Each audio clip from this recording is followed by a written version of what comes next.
કરતા યુગમાં સ્વામીજીના સોનાના છે પાટ, સ્વામીજીના સોનાના છે ઘાટ. સોનાને સિંહાસને બેઠા શ્રી નરસિંહજી ભગવાન. સોનાને સિંહાસને બેઠા શ્રી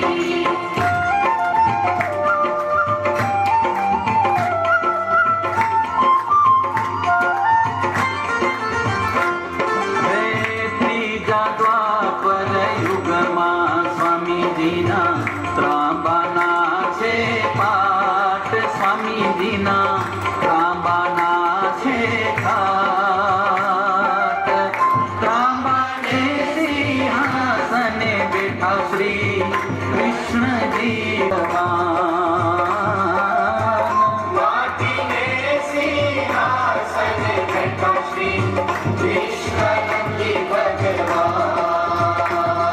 ઓ જય જય નકળંકી સ્વામી.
સદગુરુદેવ કી જય.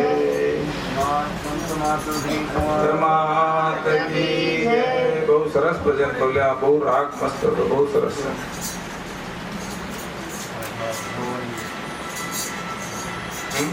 નિષ્કલંકી નારાયણ ભગવાન કી જય. બોલો શ્રી હંસ તેજજી મહારાજ કી જય, હાજર વીર મહારાજ કી જય, आदि शक्ति मात की जय। अपने अपने मात पिता गुरुदेव की जय, उमिया मात की जय, संत श्री मातु श्री कुंवर मात की जय, लक्ष्मी नारायण भगवान की जय, स्वामी नारायण भगवान की जय, हर हर महादेव की, देवोना देव महादेवनी जय। આજે શ્રાવણ મહિનો છે, સોમવાર છે, મહાદેવનો મહિનો છે। નીલકંઠ મહાદેવ, શંકર ભોળાનાથ, બ્રહ્મા વિષ્ણુ મહેશ, એમાં ત્રણેયમાં સૌથી મોટા મહાદેવ કોણ? બ્રહ્મા વિષ્ણુ મહેશ કહે મહેશ ભગવાન, પણ એ શંકર ભગવાનથી આપણે એમને જાણીએ છીએ। તો આજના સત્રમાં આજે આપણો બીજો દિવસ છે। આ આપણા માતુશ્રી કુંવરમાં ના સાનિધ્યમાં આજે આપણે જે આપણે શ્રવણ કથા તો ના કહીએ, પણ આપણે બધા એક 11મા નિમિત્તે બધા ભેગા થયા કાલાવાલા ભગવાનને કરવા છે ને આપણે એમના કંઈથી કંઈક મેળવવું છે, એટલા માટે આપણે હજી શીખી રહ્યા અને શરૂઆત કરી રહ્યા। તો આજે આપણો બીજો દિવસ છે। માણસની ઉંમર 100 વર્ષની હોય અંદાજે, પણ અહીંયા આપણે 11 દિવસ એટલે આપણે 110 વર્ષ ગણી નાખી રહ્યા। એટલે આપણે એક દિવસ ગયો એટલે 10 વર્ષના થઈ ગયા। એટલે 10 વર્ષની ઉંમરે માતાની આંગળી છોડી દેવી પડે, તો આપણે હવે આંગળી છોડી દીધી। એટલે આજે આપણો બીજો દિવસ છે। 20 વર્ષે માણસ યુવાન થઈ જાય। શું થઈ જાય? 20 વર્ષે યુવાન થઈ જાય અને 30 વર્ષની ઉંમરે તો એ ધંધામાં ને સંસારમાં પડી જાય। એમ જૈન મુનિનો એક આ બધું સૂત્ર છે। 40 વર્ષની ઉંમરે એમ કે જૈન મુનિ એમ કે છે કે 40 વર્ષની ઉંમરે સાંજે જમવાનું છોડી દેવાનું। 50 વર્ષની ઉંમરે તમને બધું ટેન્શન મુક્ત થઈ જવાનું। 60 વર્ષની ઉંમરે તમારે બિલકુલ નિવૃત્ત થઈ જવાનું અને 70 વર્ષની ઉંમરે તો તમને ભગવાનને પ્યારા થઈ જવાનું। અને તમારી 70 વર્ષની આયુ મળે તો, અને 80 વર્ષની ઉંમર મળે તો તમે ધન્યવાન ને ભાગ્યવાન ગણાવો। અને 90 વર્ષની ઉંમરે એમનું કહેવાનું એમ છે કે તમે 90 વર્ષે પહોંચી જાઓ તો તમને મોક્ષ મળી જાય। અને 100 વર્ષ જીવી જાઓ તો સમજી લેવાનું કે તમે સ્વર્ગમાં પહોંચી જાઓ। પણ આપણે તો આજે 110 વર્ષના છીએ। આપણે 11 દિવસનો આપણો કાર્યક્રમ છે અને 11 દિવસ આપણને માણવા મળવાના છે। એ બધા આ જેટલા અહીંયા બધા જે બેઠા છે, હું તમને વારંવાર યાદ કરાવીશ કે આપણા 12 કંપાના જે અહીંયા જે બધા આ હરિભક્તો કહું કે 12 કંપાના જે બધાએ આયોજન કર્યું છે, એને ખૂબ ખૂબ ધન્યવાદ, એને ખૂબ ખૂબ આભાર।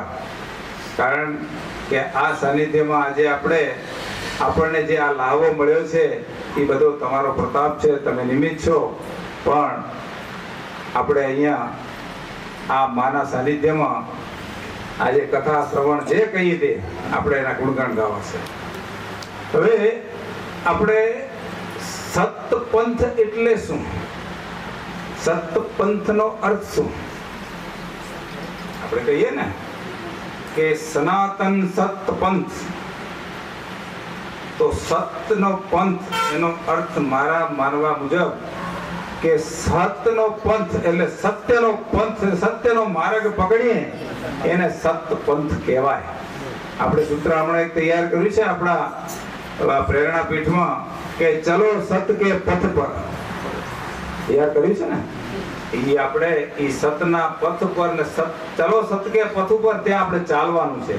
તો સતપંથ એટલે સત્યનો પંથ ને સત્યનો માર્ગે ચાલવાનું, એને સતપંથ કહેવાય। અને સનાતન સતપંથ, સનાતન એટલે અનાદિકાળથી ચાલ્યો આવતો સત્પંથ સનાતન ધર્મ, જે મુસલમાન લોકો, કોઈ ક્રિશ્ચિયન લોકો કે ઘણા બધા ધર્મના વાળાની અંદર એમ કહેવાય છે કે હિન્દુ ધર્મ ક્યાં છે? તો હિન્દુ ધર્મ તો અનાદિકાળથી ચાલ્યો આવે છે, એનું બધું પ્રમાણ છે. હિન્દુ ધર્મ ચાલ્યો આવે છે એનું વર્ષોથી પ્રમાણ છે. આપણા જે આ સૃષ્ટિનું નિર્માણ કરનાર આપણા યજ્ઞ વિધિમાં છે, આપણા હરિવંશ ગાયત્રી મંત્રમાં છે કે આદ્ય નારાયણ તો જેને કહેવાય નિરાકાર છે, એનો આકાર નથી. ભગવાને 10 અવતાર જે લીધા છે એનો એક અંશ છે, પણ નિરંજન નિરાકાર જેનો કોઈ આકાર નથી, જે અદ્રશ્ય છે, એને આ જ્યારે સૃષ્ટિ નથી, કંઈ જ નહોતું, શૂન્યવકાશ હતો. શું હતું? શૂન્યવકાશ. આપણે આંખો બંધ કરી તો શું દેખાય? આંખો બંધ કરી તો શું દેખાય? અંધારું લાગે એમ માની લેવાનું, કઈ નથી, શૂન્યવકાશ છે. તો એવી રીતે ભગવાને એને વિચાર કર્યો. ભગવાનને વિચાર કરવામાં, અટકળ કરવામાં, આપણે યજ્ઞ વિધિમાં હરિવંશ ગાયત્રી મંત્રમાં આપણે વાંચીએ છીએ કે 73 યુગ તો વહી ગયા, સ્વામીને અટકળ કરંતા. બરાબર કે નહીં? સ્વામીને 73 યુગ વહી ગયા, અટકળ કરંતા. બીજું સૃષ્ટિનું નિર્માણ કર્યું હશે એ તો પછીની વાત છે. 73 યુગ એટલે શું? એક યુગમાં કેટલા વર્ષ થાય મણી બાપા? એક યુગમાં વર્ષ કેટલા થાય?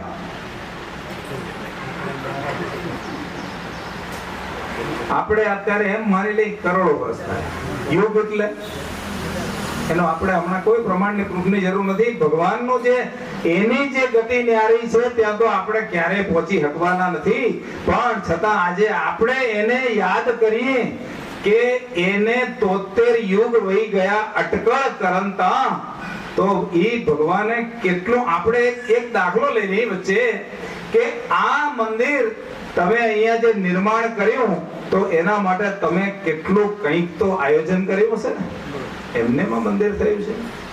આજે આપણે આ છત્રછાયા નીચે જે બેઠા છીએ તો એની પાછળ તમે કંઈક લોહી વેડ્યો છે, કંઈક સમય વેડફ્યો છે, કંઈક પૈસા વેડફ્યા હશે, કંઈક શક્તિ વેડવી હશે, કંઈક તમે એના માટે તમે બધાએ એકબીજામાં સંકલન કર્યું હશે. ત્યારે આપણે આ મંદિર ને આપણે આ જગ્યાએ બેઠા છીએ. એમને બેઠા છીએ. તો એવી રીતે આ મારા વાલાએ આ જે સૃષ્ટિ રચી એને 73 યુગ વહી ગયા, એના અટકળ કરતા એટલે કે એને પ્લાન બનાવવામાં.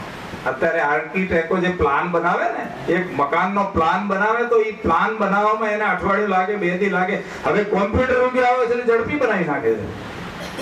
પણ તો ભગવાને 73 યુગ તો અટકળ કરી છે.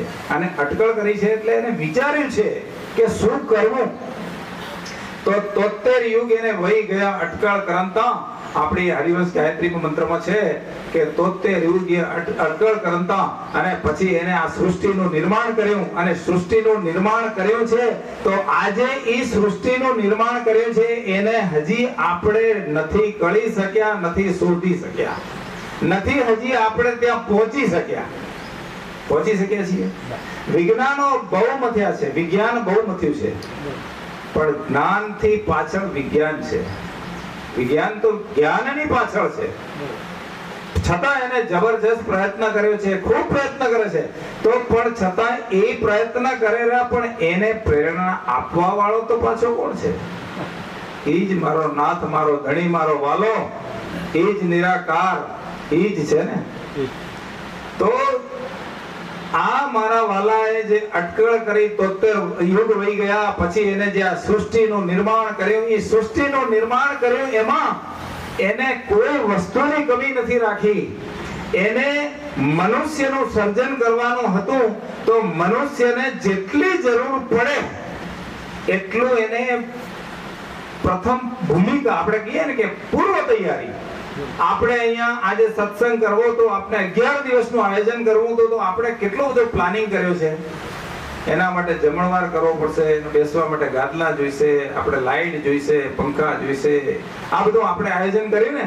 એમ ભગવાને જે એને સૃષ્ટિ રચી તો એને કેટલી બધી તૈયારી કરી છે કે આમાં આપણામાં છે ને કે જળચર, વનસ્પતિ કેટલા બધા રચ્યા છે. તો એ ભગવાને એટલું બધી તૈયારી કરી છે કે આ વનસ્પતિ કેટલા પ્રકારની વનસ્પતિ છે. અને એ વનસ્પતિ કે મનુષ્યને દરેક જગ્યાએ ઉપયોગી થાય એવી વનસ્પતિ છે.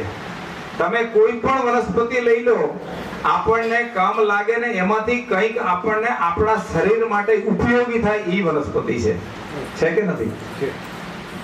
દરેક વનસ્પતિ દવાના રૂપમાં તમને શરીરને જીવાડવા માટે એક વખતના માટે પાણી ના હોય તો પણ શરીર આ વનસ્પતિના પુષ્પ પાંદડા લઈને માણસ જીવી શકે.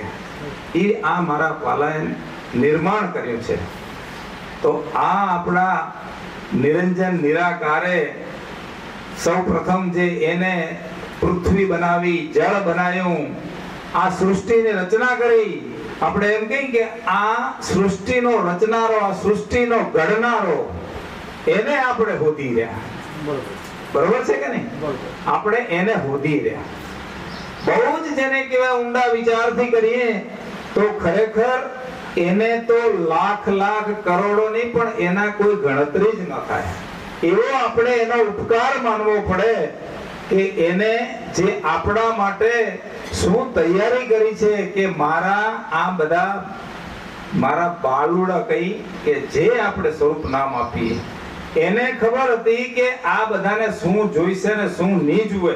તો એને એના માટે પૂર્વ તૈયારી કરી અને પછી આ ભગવાને મનુષ્યનો જે આ સૃષ્ટિ રચવા માટે એને જે નિર્માણ કર્યું છે એ મંડાણની તમને બધાને ખબર હશે.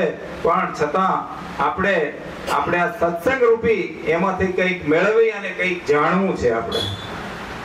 તો એની અંદર ભગવાને નિરંજન નિરાકારે એમ કહેવાય છે કે પહેલા આદ્ય શક્તિ ને ઉત્પન્ન કર્યા.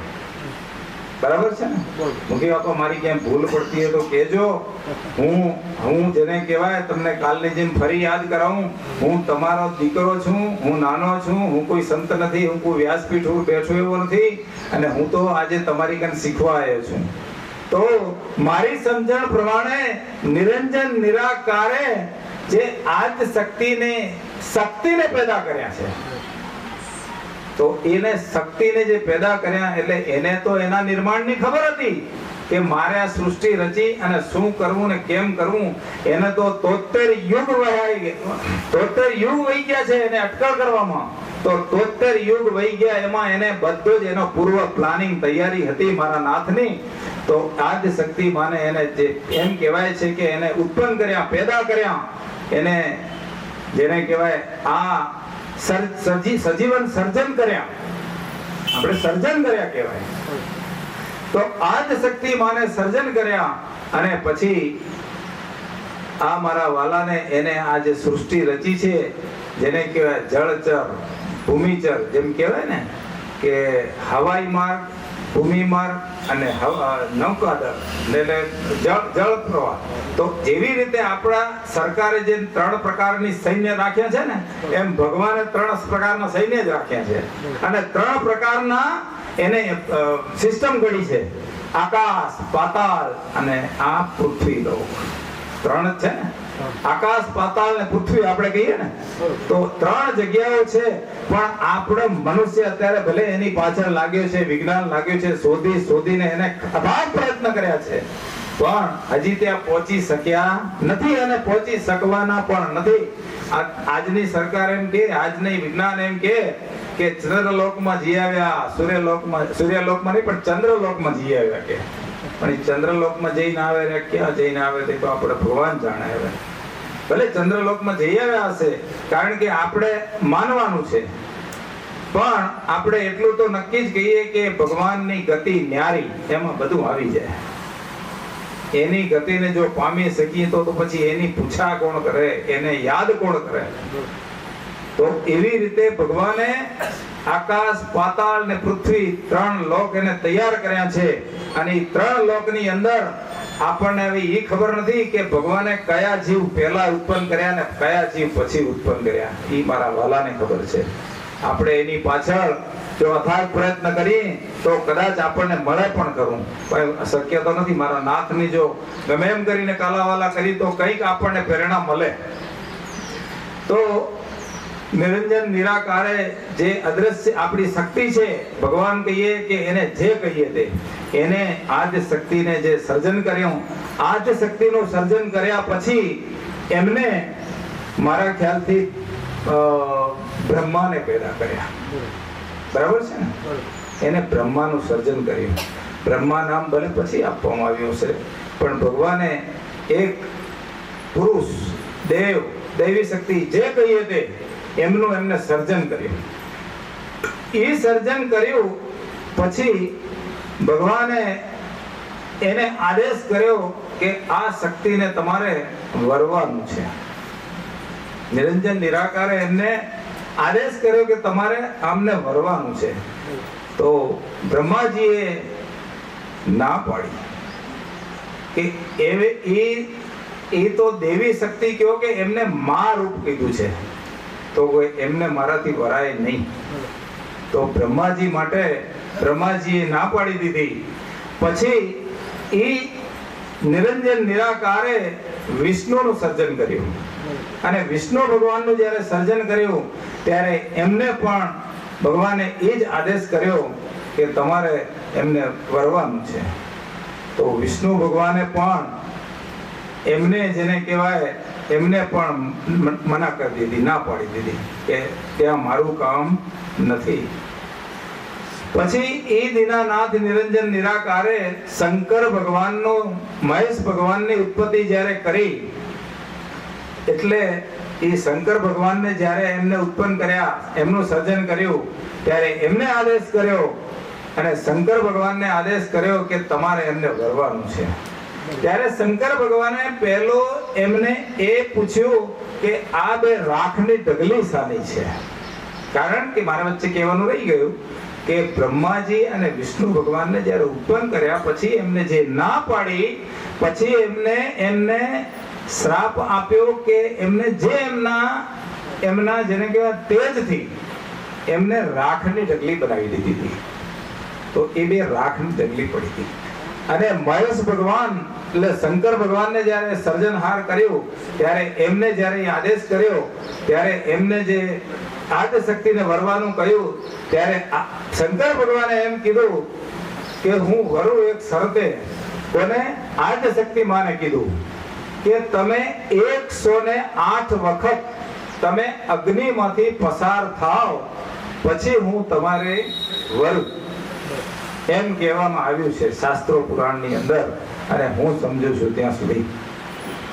તો 108 વખત ઈ અગ્નિમાંથી આદ્ય શક્તિ જ્યારે એમનો તેજમાંથી એમનાથી પસાર થયા પછી એમનામાં જે શિવ અને પાર્વતી, એટલે પાર્વતી એમ કહેવાય છે કે એમનામાં પાર્વતીનો ભાગ રહ્યો. ઈ પાર્વતી છે અને ઈ આદ્ય શક્તિ છે. શંકર ભગવાન પછી એમને વર્યા, પણ એના પહેલા આ કથા મારી નવી શરૂઆત છે ને, એને એક વસ્તુ ભૂલાઈ જાય. તો ભગવાનને એમને આદેશ કર્યો કે આ જે બે રાખની ઢગલી છે એ કોની છે? ત્યારે ભગવાને એમ કહ્યું કે એ તમારા ભાઈ જ છે. ત્યારે એમને સજીવન કરવાનો આદેશ કર્યો હતો, એમને સજીવન કર્યા હતા. તો આજે એમ કહેવાય છે કે એ પહેલા બ્રહ્મા છે, ભલે પહેલું સર્જન એમનું થયું, વિષ્ણુ ભગવાનનું પછી થયું, પછી શંકર ભગવાનનું સર્જન થયું, પણ છતાં આજે મહાદેવ મોટા કેમ કહેવાય છે? આમ તો પહેલા બ્રહ્મા આવ્યા હતા, આપણે કેમ પહેલો દીકરો જન્મ થાય મોટો કહેવાય, પણ આમાં શક્તિ, મહાશક્તિની રીતે, અંશની રીતે શંકર ભગવાન મોટા કહેવાય છે. તો શંકર ભગવાન મોટા છે, બ્રહ્મા પાલનહાર છે, અને વિષ્ણુ પાલનહાર છે, અને બ્રહ્મા સર્જનહાર છે. તો બ્રહ્મા વિષ્ણુ મહેશ અને ચોથા ને આદ્ય શક્તિ માં. તો આપણે આદ્ય શક્તિ માં અને બ્રહ્મા વિષ્ણુ મહેશ અને ઘોર પાટના આપણા ઘોર સદગુરુ હસ્તેજી મહારાજનું આપણે જે આજે જે આપણી કળશની જે પૂજા કરીએ છીએ, ઘટ પાટ અને 3 દેવો અને આદ્ય શક્તિમાં અને 33 કરોડી દેવતાની આપણે જે એમની પૂજા કરીએ છીએ, એ આપણે ઘટ ને પાટની પૂજા કરીએ છીએ.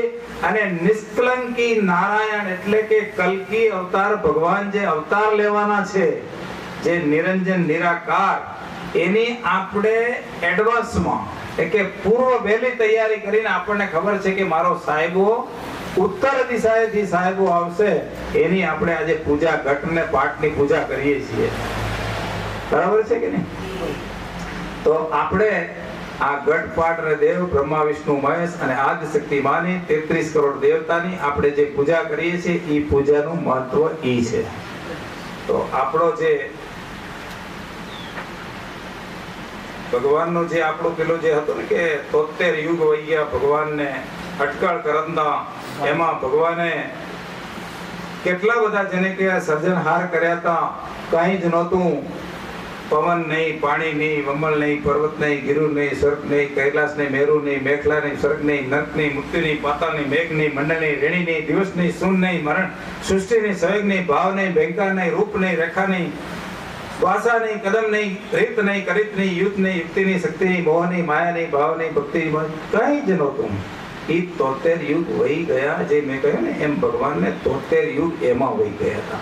જ્યારે કઈ જ નહોતું, ત્યારે આ વસ્તુનું જે આપણે જે આ ગાયત્રી, મોટી ગાયત્રીની અંદર જે આ નિર્માણ કરવામાં આવ્યું છે ને આપણે સમજી રહ્યા, એ આ ભગવાને આ સૃષ્ટિનું નિર્માણ એમ કર્યું છે. અને એ નિર્માણ કર્યા પછી આપણને ભગવાને જે આદેશ કર્યો છે કે આપણે સત પંથ અને અનાદિ કાળથી ચાલ્યો આવતો સનાતન વૈદિક હિન્દુ ધર્મ, કે જે આપણે એનું અનુકરણ એને પાળવાનો છે અને એ પથ ઉપર આપણે ચાલવાનું છે. એટલા માટે આપણે સતના પથ ઉપર ચાલવાનું હોય, એટલે સત્યના માર્ગ ઉપર ચાલવાનું છે. એ આપણે જેમ ગઈકાલે ચર્ચા કરી એમ સત્યવાદી હરિશ્ચંદ્રની જેમ વાત કરી એમ આપણે ભગવાનને ક્યારે ભૂલવાના નથી, ભગવાનને 1 મિનિટ 1 સેકન્ડ નથી ભૂલવાના, અને એમના આદેશ મુજબ આપણે ચાલવાનું છે. તો આ સૃષ્ટિની અંદર આપણે ભગવાનને મેળવવા હશે તો એની પાછળ આપણે અથાગ પ્રયત્ન કરવાનો છે. તો આ અથાગ પ્રયત્ન કરવા માટે આપણે આ 360 દિવસ અને જીવીએ ત્યાં સુધી જે આપણે કાલા વાલા સવાર સાંજ દિવસ રાત જે આપણે ભગવાને ભલે આપણને મોહ માયામાં ભલે આપણને નાખ્યા છે, પણ છતાં એમાંથી બહાર નીકળી અને આપણે ભગવાનના સાનિધ્યમાં પહોંચવું છે. તો એ સાનિધ્યમાં પહોંચવા માટે આપણે શું કરવું પડે? સત્સંગનો મહિમા વધારવો પડે, એનો આશરો લેવો પડે, આ ભજનની અંદર ભજન કરવા પડે, કીર્તન કરવા પડે, માવિત્રના પહેલા આશીર્વાદ લેવા પડે. એવી રીતે આ ભગવાને આપણને આ બધો રસ્તો બતાવ્યો છે કે તમારે તમારું જીવનું કલ્યાણ કરવું હોય, તમારું આ દેહનું કલ્યાણ કરવું હોય તો આપણે ભગવાનને 100% રટણ કરવાનું છે, 24 કલાક રટણ કરવાનું છે, અને એ મારા નાથને ક્યારે ભૂલવાના નથી. બરાબર છે કે નહીં? તો આપણે એના માટે આ બધા જે આપણે કથાઓ કરી, સત્સંગ કરીએ, ભજન કરીએ, પૂજાઓ કરીએ, તો એના માટે આપણે આપણા બધા પ્રયત્ન છે અને એ બધો રસ્તો છે, એ માર્ગ છે. તો સત્પંથનો માર્ગ આપણો ઈ છે.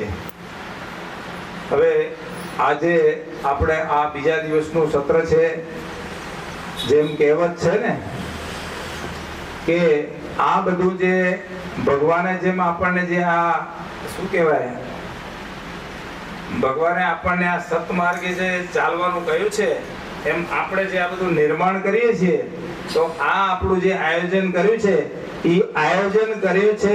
એની અંદર આપણે 11 દિવસ આપણું આ બધા સત્ર ચલાવવા છે. તો ચલાવવા માટે આપણે આ આપણો જેને કહેવાય મનુષ્યનો ખોરાક કયો? જીવન આ દેહને ટકાવવા માટે અનાજનો ખોરાક છે, પણ ભગવાનને મેળવવા માટે ભક્તિને ખોરાક કીધો છે.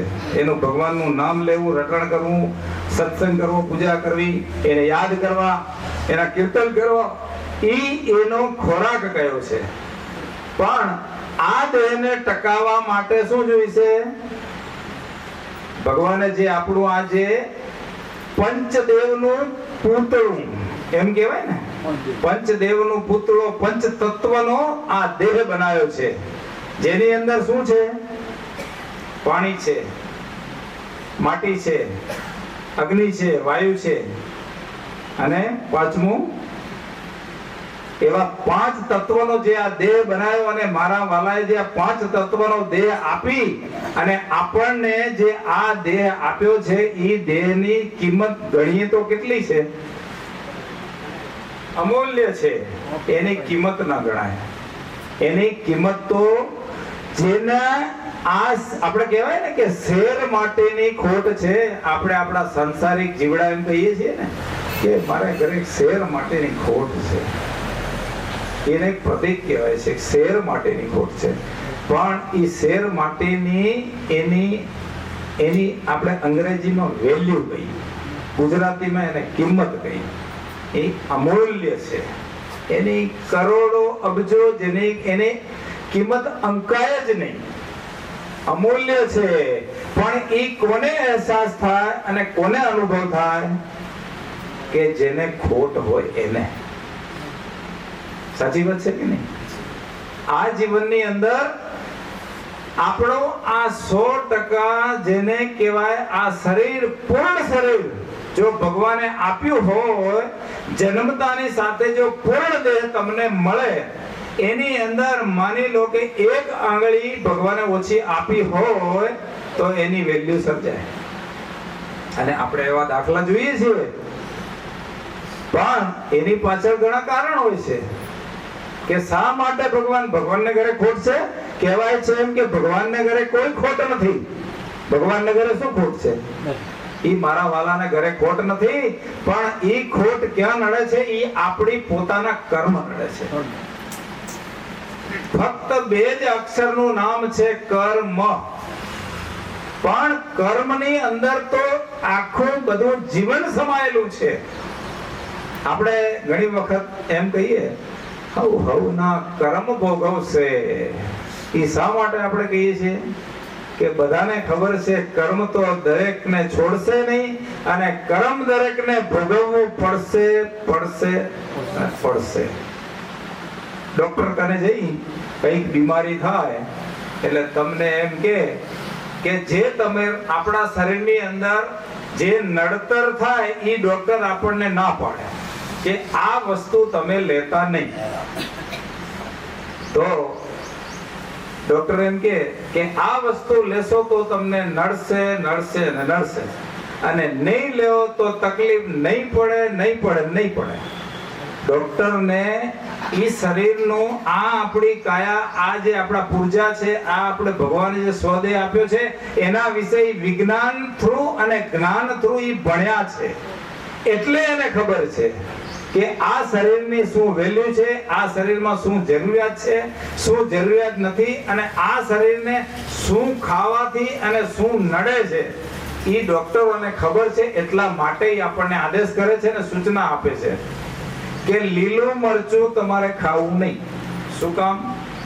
લગભગ બધાને ખબર હશે, પણ મોઢાને સ્વાદ એવો છે કે સાલું રહેવાતું નથી. ગઈકાલની જેમ મન લઈ જાય છે. મન કે છે તું તારે ખા ને, હવારે તો હળું થશે, કાલની વાત કાલે. તો આ જે મન છે, પાછું આપણે જુઓ, તમને કહું, આ સત્સંગ, આ ભક્તિ, આ જે બધી જે રચના થઈ છે, તમામ સંત, કોઈ પણ ગમે એટલા મોટા સંત આવશે, હું તમને કહી દઉં, એની ચર્ચામાં મન, ચિત્ત અને ભક્તિ એ તો આવશે આવશે ને આવશે.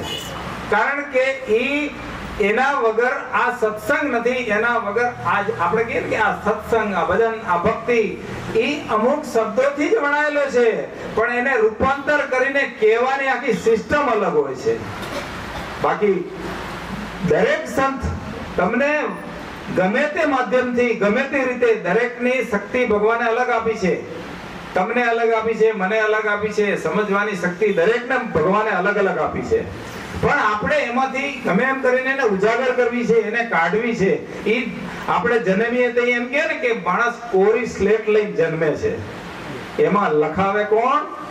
સૌ પ્રથમ તો આપણે જન્મીએ એટલે આપણી માં એમાં લખાવે. માં સો શિક્ષકની ગરજ સારે એને માં કહેવાય. શું કહેવાય? સો શિક્ષક ન ભણાવી શકે ઈ માં ભણાવે. 100 શિક્ષક એની પાછળ રહે, 100 શિક્ષક માં કરતા પાછળ પડે. એટલી મામાં શક્તિ છે. માની આપણે મેં ગઈકાલે વાત કરી, ફરી આજે પુનરાવર્તન થશે. તમે એમ ચિંતા ના કરતા, કાલ વાળું આવી ગયું. એ વસ્તુ થોડી રિપીટ તો ક્યારેક થવાની જ છે.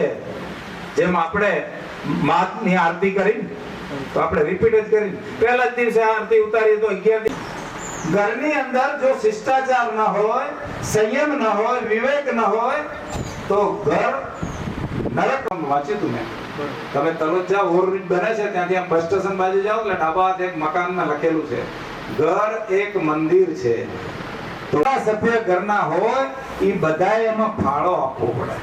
તઈ આપણે એ ઘર એક મંદિર બને. ઘરને મંદિર બનાવવું તો ક્યારે બને? બધા જ સભ્યનો ફાળો જોઈએ. દરેકને પોતાની ફરજ સમજવી પડે તો ઘર મંદિર બને. આ જે મંદિર આપણે બનાવી રહ્યા, આ મંદિર બનાવવાની જરૂર શું છે? ઘરે બેઠા ભગવાન નામ ના લેવાય? લેવાય કે ના લેવાય? ભારતની અંદર કરોડો મંદિર છે. શું જરૂર છે? જ ના હોય. અને તમે જોજો, ગમે ત્યારે તમે ધાર્મિક મેળાવડાની અંદર ગમે એટલા જીવ, ગમે એટલા માણસો મળે ત્યારે તમે એમનો ભાવ જોજો, એક જ હશે. આ અનુભવ છે કે નહીં? દરેકને અનુભવ હશે. જ્યારે મંદિર, એટલા માટે આ મંદિરની જરૂર છે. નહીંતર ઘરે આપણે ભગવાનનું ધ્યાન તો કરી શકીએ છીએ, પણ અહીંયા આપણને શાંતિ મળે, સુવિધા મળે, એકાંત મળે, એકબીજાના વિચારો મળે, ભાવ મળે, ભક્તિ મળે. અને એકાંત માટે, ધ્યાન ધરવા માટેનું ધૂન અને ધ્યાન લાગે. શું લાગે? ધ્યાન લાગે. ઘરે ધ્યાન ના લાગે એનું કારણ છે, કારણ કે ભેગું આપણી માયા છે ને એ લાગેલી છે. એ ઘરની અંદર છે. તો એટલા માટે કહું છું કે ઘર એક મંદિર ક્યારે બને? એમાંથી મુક્ત થઈ તો મળે. એટલા માટે મંદિરની જરૂર છે. નહીતર ઘરે ભક્તિ થાય છે. પણ મંદિર બનાવવાનું રીઝન, એનું કારણ કે એનું મહત્વતા એ છે કે મંદિર બનાવવાથી આપણને એકાંતતા મળે. ક્યાં ત્યાં આદિ વ્યાધિ ઉપાધિ કઈ જ ના હોય. મંદિર આવ્યા પછી કઈ હોય? અત્યારે આદિ વ્યાધિ ઉપાધિ આપણે બધી ઘરે મૂકીને આવ્યા. બરાબર છે કે નહીં? આપણે બધું ઘરે મૂકીને આવ્યા છીએ. કઈ જ ચિંતા નથી, નિશ્ચિંત અહીંયા બેઠા છીએ. આ સાનિધ્યની અંદર, આ માની અંદર, આ જગ્યાની અંદર આપણે જે બેઠા છીએ ને, તો આપણને એમ લાગે પણ ધ્યાન હશે તો. મેં ગઈકાલે યાદ કરાવ્યું કે ધ્યાન હશે તો, નહીતર પછી અહીંયા બેઠા આપણે ગમે ત્યાં જઈ શકીએ છીએ. જ્યાં જવું હોય ત્યાં જવાય. મોડાસા જવાય, અમદાવાદ જવાય, જો અમેરિકા જોયું તો અમેરિકા જવાય. અને ભારતભરમાં તમે ટૂંકમાં તમે જ્યાં ફરી આવ્યા હો એટલું તો ભગવાને, એટલું અહીંયા જે આપણે ઉપગ્રહ કહેવાય ને, એ ભગવાને ઉપગ્રહ આપ્યો છે. આ માનવ દેહ ભગવાને ઘડ્યો હોય એને તો બધી ખબર હતી. એટલે કહું છું કે એને તો એટલું બધું પૂર્યું છે કે એમાં એક વખત જે પુરાઈ ગયું એ બારે ન નીકળી શકે. કાઢવું ન હોય તો નીકળે. કદાચ ભગવાનનું નામ નીકળી જાય, પણ જો કોક એક ઘા દઈ ગયો ને તો જિંદગી જીવે ત્યાં સુધી ના નીકળે કે મને ફલાણો એક વખત આ મને કહી ગયો તો. સમાધાન કદાચ થઈ જાય, પણ છતાં એને અહીંયા તો રહે, એ જીવે ત્યાં સુધી રહે. પણ ઈ જીવે ત્યાં સુધી ઈ કાઢવા માટે તમે જો પ્રયત્ન કરો તો નીકળે. કેમ ના નીકળે? પણ આપણે એવા બનવું તો પડે ને. ઈ બન્યા વગર નીકળે? બન્યા વગર ના નીકળે. નહીતર તો વળી કાલની જે હું એક વાત કરું, છૂટતા શું કામ થાય? અમારે મેળ નથી. તો મેળ કેને હોય? મેળ તો આ શરીરને નથી. સવાર પડે અને સાલું આજ તો મેળ નહીં પડે. શેનો? 2 નંબર હે ના પડે ને ઘણી વખત. સાચી વાત કાકા, ખરી વાત કે નહીં? તો ઈ સિસ્ટમ જો બગડતી હોય તો આ જીવ અને બીજો જીવ તો ઈ તો અલગ છે. આત્મા અલગ છે, દેહ અલગ છે, વિચાર અલગ છે, બધું અલગ છે. તો ઈ કે મેળ પાડવો પડે. મેળ પડે નહીં, ઈ મેળ પાડવો પડે. રહ્યો ઘરવાળી કદાચ બહુ બોલ બોલ કરે ને તો સાંભળવું નહીં, હામો ના બોલવું. તમે કોઈ પણ માણસ ગમે એટલો બોલે, ગમે એટલો ઝઘડો થઈ જાય, પણ એક શબ્દ ના બોલો એટલે થાકી જ રહે. એટલે એની જાતે હથિયાર ફગાવે કે સાલો આટલું બધું કહેવાય છે આને કાંઈ નથી થતું, એટલે ઓટોમેટિક ફરી જાય. ફરી જાય કે ના ફરી જાય? દરેકને અનુભવ હશે, કંઈક ને ક્યાંક તો દરેકને અનુભવ હશે. તો એવી રીતે આ જીવનનો સંસાર, આ જીવન ચક્ર, મેં જેમ કાલ કહ્યું હતું એમ રથનું પૈડું છે. ઈ 2 પૈડાને ચલાવવા હોય તો આપણે કહીએ ને કે એક થાય આગ ને એક થાય પાણી, તો ઈ ચાલે. ના કેમ ચાલે? બધું જ ચાલે. શા માટે ના ચાલે? તો આપણે જે વાત હતી આપણી કે આપણે મંદિર બનાવવાની શું કામ જરૂર છે? તો મંદિર બનાવવાની જરૂર એટલા માટે છે કે એકાંત મળે, એકાગ્રતા મળે, ધ્યાન મળે અને એક મન થઈ અને એમાં ધ્યાન પરવાય.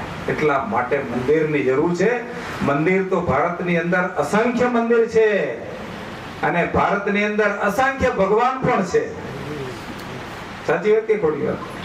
ભગવાન એટલે તમે શું વાત કરો? ભગવાન જે મેં જેમ વાત કરી, મેં એટલા માટે પાયાથી સ્ટાર્ટ કર્યું છે કે આ વિષ્ણુ પછી નામ લે નિરંજન નિરાકાર, જેનો કોઈ આકાર નથી, એ ભગવાન છે. એ શક્તિ છે, એ કોઈ દેવી શક્તિ છે, એ અદ્રશ્ય છે.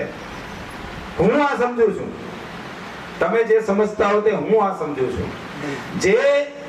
જેને કોઈ આકાર નથી, જેને કોઈ દર્શન નથી, જેને કોઈ જોવામાં આવતા નથી, અદ્રશ્ય શક્તિ છે. એમ કહેવાય છે કે જેમ મેં વાત કરી કે 3 દેવ પેદા કર્યા, ચોથા આદ શક્તિ પેદા કર્યા અને આ સૃષ્ટિનું નિર્માણ કર્યું.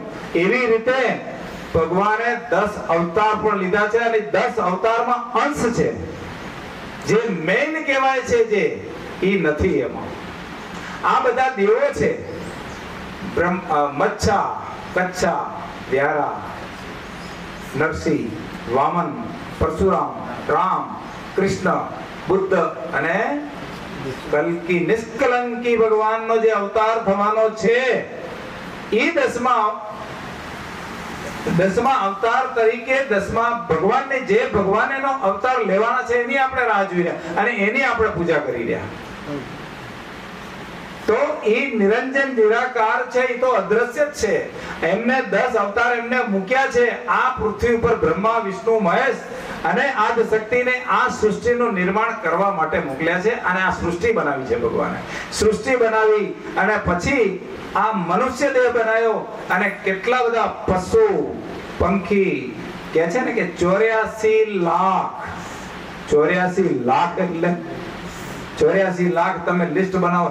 84,000 કયો તો એ કેમ થાય? હે? આ તો લાખ એટલે શું કહેવાય? 84 લાખ જીવ અને એવા જીવ બનાયા છે. બહુ જ્યારે મારી જેમ બેઠા હોય ત્યારે શું કે कुत्ता बनाया, बिल्ली बनाई, गाय बनाई, सांप बनाया, सर्प बनाया, कुछ ना कुछ कितने बनाया, लास्ट में मनुष्य को बनाया. 84 લાખના નામ તો તમને યાદ ન હોય પણ તમે યાદ કરીને લખી પણ ના શકો. તો એ 84 લાખ જીવ ભગવાને 84 લાખ જીવ નહીં, એવી પ્રતિમાઓ બનાવી છે. જો જીવ તો એક જ છે ને, એમ કહેવાય છે ને, તમારામાં છે મારામાં છે, ભગવાને અંશ મૂક્યો છે એમ કહેવાય છે. આ ભગવાન રૂપી એક અંશ મૂક્યો છે એનામાં, જેને કહેવાય ને કે જેમ તારો ખરે અને એનું જે અજવાળું જાય ઈ આમાં બેઠેલું છે. આપણે જોઈ તો શકતા નથી, ક્યારે નીકળી જાય, ક્યારે એનું લુપ્ત થઈ જાય એ આપણને ખબર નથી. હું વચ્ચે એક વાત કરી દઉં. આપણે 10 વાગે આપણે 5-10 મિનિટનો એક વિરામ રાખશું. બાથરૂમ જવું હોય, વોશરૂમ જવું હોય, પગ છૂટો આ તે બધું બરાબર. ગઈકાલે આપણે ભૂલાઈ ગયું હતું, આજે આપણે કહી દઈએ છીએ કે 10 મિનિટનો આપણે ઇન્ટરવલ પાડશું બરાબર. તો 84 લાખ ભગવાને જે જીવ બનાવ્યા છે એ જીવ આપણામાં એક અંશ છે એનો. તો એ અંશ અદ્રશ્ય છે, એ દેખાતો નથી. અને એમ કહેવાય ને કે જીવમાંથી શિવ બને. તો આ જે સૂક્ષ્મ રૂપી જે અંદર આપણામાં જે શક્તિ મૂકી છે ને, એ શક્તિ એમાં ભળવાની છે. આ લગભગ તમને કહું, લગભગ બધાને ખબર હશે. આ બધું આપણે જાણીએ છીએ, ગમે એટલું જાણી આવો. મને મેં એક સત્સંગમાં સાંભળ્યું હતું, કથાઓ ભારતની અંદર અદ્રશ્ય, અરે લાખો કથાઓ થાય, કથાઓ સાંભળવા જાય, પણ બધા લઈને શું આવે છે? હે, મૂકીને આવે ને, કારણ કે ભેગી લઈ જાય વળી પાછી એની માથાકૂટ થાય. એના કરતા મૂકીને આવવાનું, વળી પાછી ફરી કથા થાય.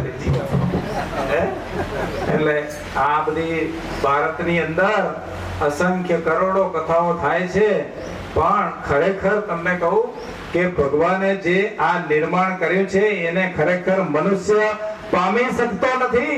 પણ હું તો એમ કહું છું કે જે આ ધર્મના વાડા કર્યા છે, સંતો અલગ, એની કંઠીઓ અલગ, એના તિલક અલગ, એના કહેવાના રૂપે અલગ. તમે યુટ્યુબમાં મારા વગર તમે જયદેવ બાપાનો સત્સંગ સાંભળજો. કોનો? યુટ્યુબમાં જયદેવ બાપાનો સત્સંગ સાંભળજો. જયદેવ બાપા એમ કે જે બધાના ભગવાને નોખા, કાઠિયાવાડી બાપા છે, બધાના ભગવાને નોખા, બધાની કંઠીઓ નોખ્યું, બધાના તિલકે નોખ્યા. બધાને નોખા હોય. ભગવાને તો બે જ જાત બનાવી છે. ભગવાને બે જાત બનાવી છે, માણસે જ્ઞાતિ બનાવી. ભગવાને બે જાત બનાવી, ફક્ત અને સ્ત્રી ને પુરુષ. ભગવાને ફક્ત બે જાત બનાવી છે, હું તો એમ કહું છું. આ તો હવે તમે કદાચ મને વઢો કે ન વઢો, પણ હું શરૂઆત કરી છે. પણ હું તો ઓછા માણસોમાં કહેતો હતો, પણ આજે 60-70 જે હોય બધા વચ્ચે કહું છું. પણ મારો તો એક જ ધ્યેય છે કે સનાતન સત્ય જે હોય એ કેવું, અને એ છુપાવવું નહીં. અને એ નહીં છુપાવી તો જ આપણે સાચા, નહીંતર આપણે ભગવાનના ઘરના ગુનેગાર છીએ. હું પોતે ગુનેગાર ગણાવું. હું જાણું છતાં હું ના કહું તો હું ગુનેગાર ગણાવું. તો ભગવાને જાતિ બનાવી છે, સ્ત્રી અને પુરુષ. ભગવાને ત્રીજા બહુચરજીના જે ભગત બનાવ્યા છે એ વસ્તુ આખી અલગ છે. એ ભગવાને એનું ગમે તે એનું કંઈક નિર્માણ છે. હું હજી ત્યાં સુધી નથી પહોંચ્યો, થોડી ઘણી મને ખબર છે. પણ ભગવાને એને જે સજા આપી છે એની પાછળનું કંઈક રહસ્ય છે. આપણે એમાં ઊંડા નથી ઉતરવું, જે હશે તે, કારણ કે એ તો કુદરતની લીલા છે, આપણે તો જાણતા નથી. એના માટે મારે હજી પુસ્તકનું જ્ઞાન ઘણું લેવાનું બાકી છે. હું તો હાલતી વાટે આવ્યો, મને ગડાવાટ મળી ગઈ, નહીં આવી ગયું. અને તમે બધાએ મારો હાથ પકડી લીધો, એ બદલ હું તમને ખૂબ ખૂબ ધન્યવાદ આપું છું. તમારો બધાનો ખૂબ ખૂબ આભાર કે જે તમે મને આ સ્ટેજે પહોંચાડ્યો, અહીંયા બેહાડ્યો, આટલું મને માન આપ્યું છે, એ બદલ તમારો હું ક્યારેય ઋણી રહીશ. જિંદગીભર ક્યારે મારાથી નહીં ભૂલાય. કારણ કે આવું મને સત્સંગ કરવાનો આજે તમે મને આવો મોકો આપ્યો છે, એ નાની હોની વાત નથી, નાની હોની વાત છે. કારણ કે દરેકની અંદર આપણે કહીએ ને કે અહમ સમાયેલો છે. દરેકની અંદર અહમ સમાયેલો છે, ને અહમ તો દરેક માણસને ગમે ત્યારે ને એને પછાડે. તો એવી રીતે જે અહમ તમે ઓગાળી અને આજે અહમને એક બાજુ મૂકી અને જે આ પ્લેટફોર્મ, અંગ્રેજીમાં કહેવાય પ્લેટફોર્મ, અને આ જે તમે અહીંયા જે આ જે જગ્યા તૈયાર કરી અને મારા જેવા નાના દીકરાને તમે જે મને જે આટલું મહત્વ દીધું છે એ બદલ હું તમારો ખૂબ ખૂબ આભાર માનું છું. તો આપણે જે વાત હતી કે જીવમાંથી શિવમાં જાય છે, તો આપ અને સોરી આપણે જે વાત હતી કે ભગવાને બે જાત બનાવી છે, સ્ત્રી અને પુરુષ, ત્રીજી કોઈ જાત નથી. અને આ માણસોએ નાત બનાવી છે. જયદેવ બાપાનું કહેવું એમ છે કે બધાના ભગવાન નોખા. અચ્છા, હિન્દુ, મુસલમાન, ક્રિશ્ચિયન, શીખ અને પાંચમા જૈન લોકો એમ કે છે અમે તો અલગ છીએ, અમે તો જૈન કહેવાઈએ. એટલે જૈન એટલે શું? તમારા બે હાથ પગ છે, તમારે બે હાથ પગ છે, તમને ભગવાને આપ્યું છે, અમને આપ્યું છે, પણ ના, અમે તો જૈન. તો હિન્દુ કે અમે હિન્દુ, મુસલમાન કે અમે મુસલમાન. જયદેવ બાપા એમ કે છે કે તું જન્મ્યો ત્યારે ક્યાં મુસલમાન હતો? માણસ જન્મે છે ત્યારે નથી હિન્દુ જન્મતો, નથી મુસલમાન જન્મતો, નથી ક્રિશ્ચિયન જન્મતો, નથી શીખ જન્મતો, નથી જૈન જન્મતો. ભગવાને પંચદેવનો જે દેહ આપ્યો છે એની અંદર જે પ્રક્રિયા આપી છે, લોહી કયો, જે કયો, એ બધું ભગવાને બધાને હરખું આપ્યું છે. કેને નોખું આપ્યું છે? તમે મુસલમાન હોય, શીખ હોય, ક્રિશ્ચિયન હોય, હિન્દુ હોય, જૈન હોય, ગમે તે હોય, બધાને ભગવાને એક જ ટાઈપનું રૂપ આપ્યું છે, એક જ ટાઈપનું. ઈ જ્યારે એ જન્મે ને ત્યારે ઈ રૂએ તો અવાજ કેવો આવે? એનો રુદન કરવાનો અવાજ કેવો આવે? નાનું બાળક હોય એટલે મુસલમાનનો અવાજ જુદો હોય, હિન્દુનો અવાજ જુદો હોય. બાળક કેમ એમ જ રડે છે? તો ભગવાન એમ કે છે તો માણસે વાડા બનાયા, માણસોએ ધર્મ અલગ કર્યા, માણસે ભગવાન અલગ કર્યા. જયદેવ બાપા એમ કે છે કે બધાની કંઠીઓ નોખી, બધાના ચાંદલા નોખા. સ્વામિનારાયણનો ચાંદલો જુદો, લક્ષ્મીનારાયણનો જુદો, સતપંથીનો જુદો, જૈનનો જુદો. તો આ બધું શું? એટલે એનું જયદેવ બાપા, હું નામ જયદેવ બાપાનું શું કામ લઉં છું ખબર છે? પત્રકારો એમ કે, पत्रकार जरे हम समाचार आपे ना, मैंने सुना है कि मोदी जी तो विदेश में ही घूमते, मैं नहीं कह रहा हूँ, लोग कह रहे हैं. કારણ કે ઈ જો એમ બોલે તો એના ઉપર સજા આવે. એટલા માટે હું તમને એમ હું નથી કહેતો, જયદેવ બાપા કહે છે. એનો સત્સંગ હું અત્યારે તમને હું તમારી આગળ ઉજાગર કરવો વર્ણવું છું. અને હું હજી જેને કહેવાય હું સ્કૂલમાં ભણવા જ આવ્યો છું. તમે બધા જ મારા માસ્તર છો, બધા મારા સાહેબ છો, હું તમારે કેમ ભણવા આવ્યો. તો જયદેવ બાપા કહે છે કે કંઠીઓ નોખ્યું, ચાંદલા નોખા, ભગવાન નોખા. તો ઈ વસ્તુ તો શક્ય જ નથી. તો તમે માણસે જેને કે પંચદેવનું પુતળું બનાવ્યું, એને ગમે ત્યાં એની આંગળીમાં કાપો તો શું નીકળે? લોહી નીકળે. તમે કોઈ પણ જ્ઞાતિનો હોય અને એમાં બીજું નીકળે તો ખરું. તો એટલે તો આપણને સમજણ પડે જ છે ને. પણ આજે પકડાઈ ગયું છે. શું પકડાઈ ગયું છે? ના, આજ સાચું. હું તો એમ કહું છું, ગઈકાલે કહ્યું તું એમ કે રાત્રે હોઈ ગયા પછી સવારે ઉઠવાની ખબર નથી શું સાચું ને ખોટું. એ કરવાનું ક્યાં આવે છે? સાચું ખોટું કરવાનું આવે? આવતું જ નથી. પણ આ વસ્તુ કોઈ કહેતા નથી. સ્વામિનારાયણ ને તો વળી એટલો પ્રચાર પ્રસાર કે મુસલમાનના દેશમાં એનું સ્વામિનારાયણ, સ્વામિનારાયણ નારાયણ નારાયણ, એટલે એનો પ્રચાર એટલો છે કે સ્વામિનારાયણ ની અંદર તો તમે જુઓ તો આપણે કોઈની ટીકા નથી કરતા. આપણે જે છે કે આ માઇક છે ને, આને બીજું કઈ કહેવાય તો મારે માઇક જ કેવું પડે. તો આ માઇક જ છે, સ્વામિનારાયણ સંપ્રદાય છે, આપણે બીજું કઈ નથી કહેતા. આપણે તો એમ કહીએ છીએ એનો પ્રચાર ઘણો છે. પ્રચાર પ્રસાર જેનો વધારે હોય ને એ મોટું દેખાય. પ્રચાર પ્રસાર એટલે એમાં ખર્ચો તો લાગે ને. એટલે સ્વામિનારાયણના વિશ્વની અંદર, ભારતની અંદર તો છે જ, પણ છતાં તમને કહું કે આખા વિશ્વની અંદર સૌથી વધુ સંખ્યા ક્રિશ્ચિયન લોકોની છે. આ બી તમને કહું. ઈસુ ખ્રિસ્ત એ એમના ઈસુ ખ્રિસ્ત થઈ ગયા, એટલે ક્રિશ્ચિયન એમ કહેવાય. ક્રિશ્ચિયન એટલે શું? એના ધર્મગુરુ પોપ કહેવાય. કોણ કહેવાય? પોપ. એના ધર્મગુરુ પોપ કહેવાય.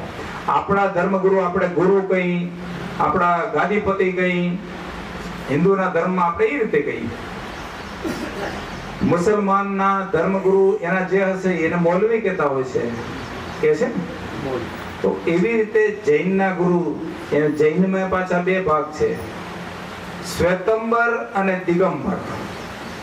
શ્વેતંબર એટલે સફેદ કપડા વાળા અને દિગંબર એટલે વગર કપડા વાળા. શ્વેતંબર અને દિગંબર. ભગવાન બધાની દોટ ક્યાં છે? બધાની દોટ તો આપણે ભગવાન પાછળ જ છે. ગમે એમ કરીને આપણે ભગવાનને સાનિધ્યમાં જવું છે. અંતે વસ્તુ આ છે. રસ્તા ભલે અલગ છે, પણ એક જ વસ્તુ કરવાની જરૂર છે.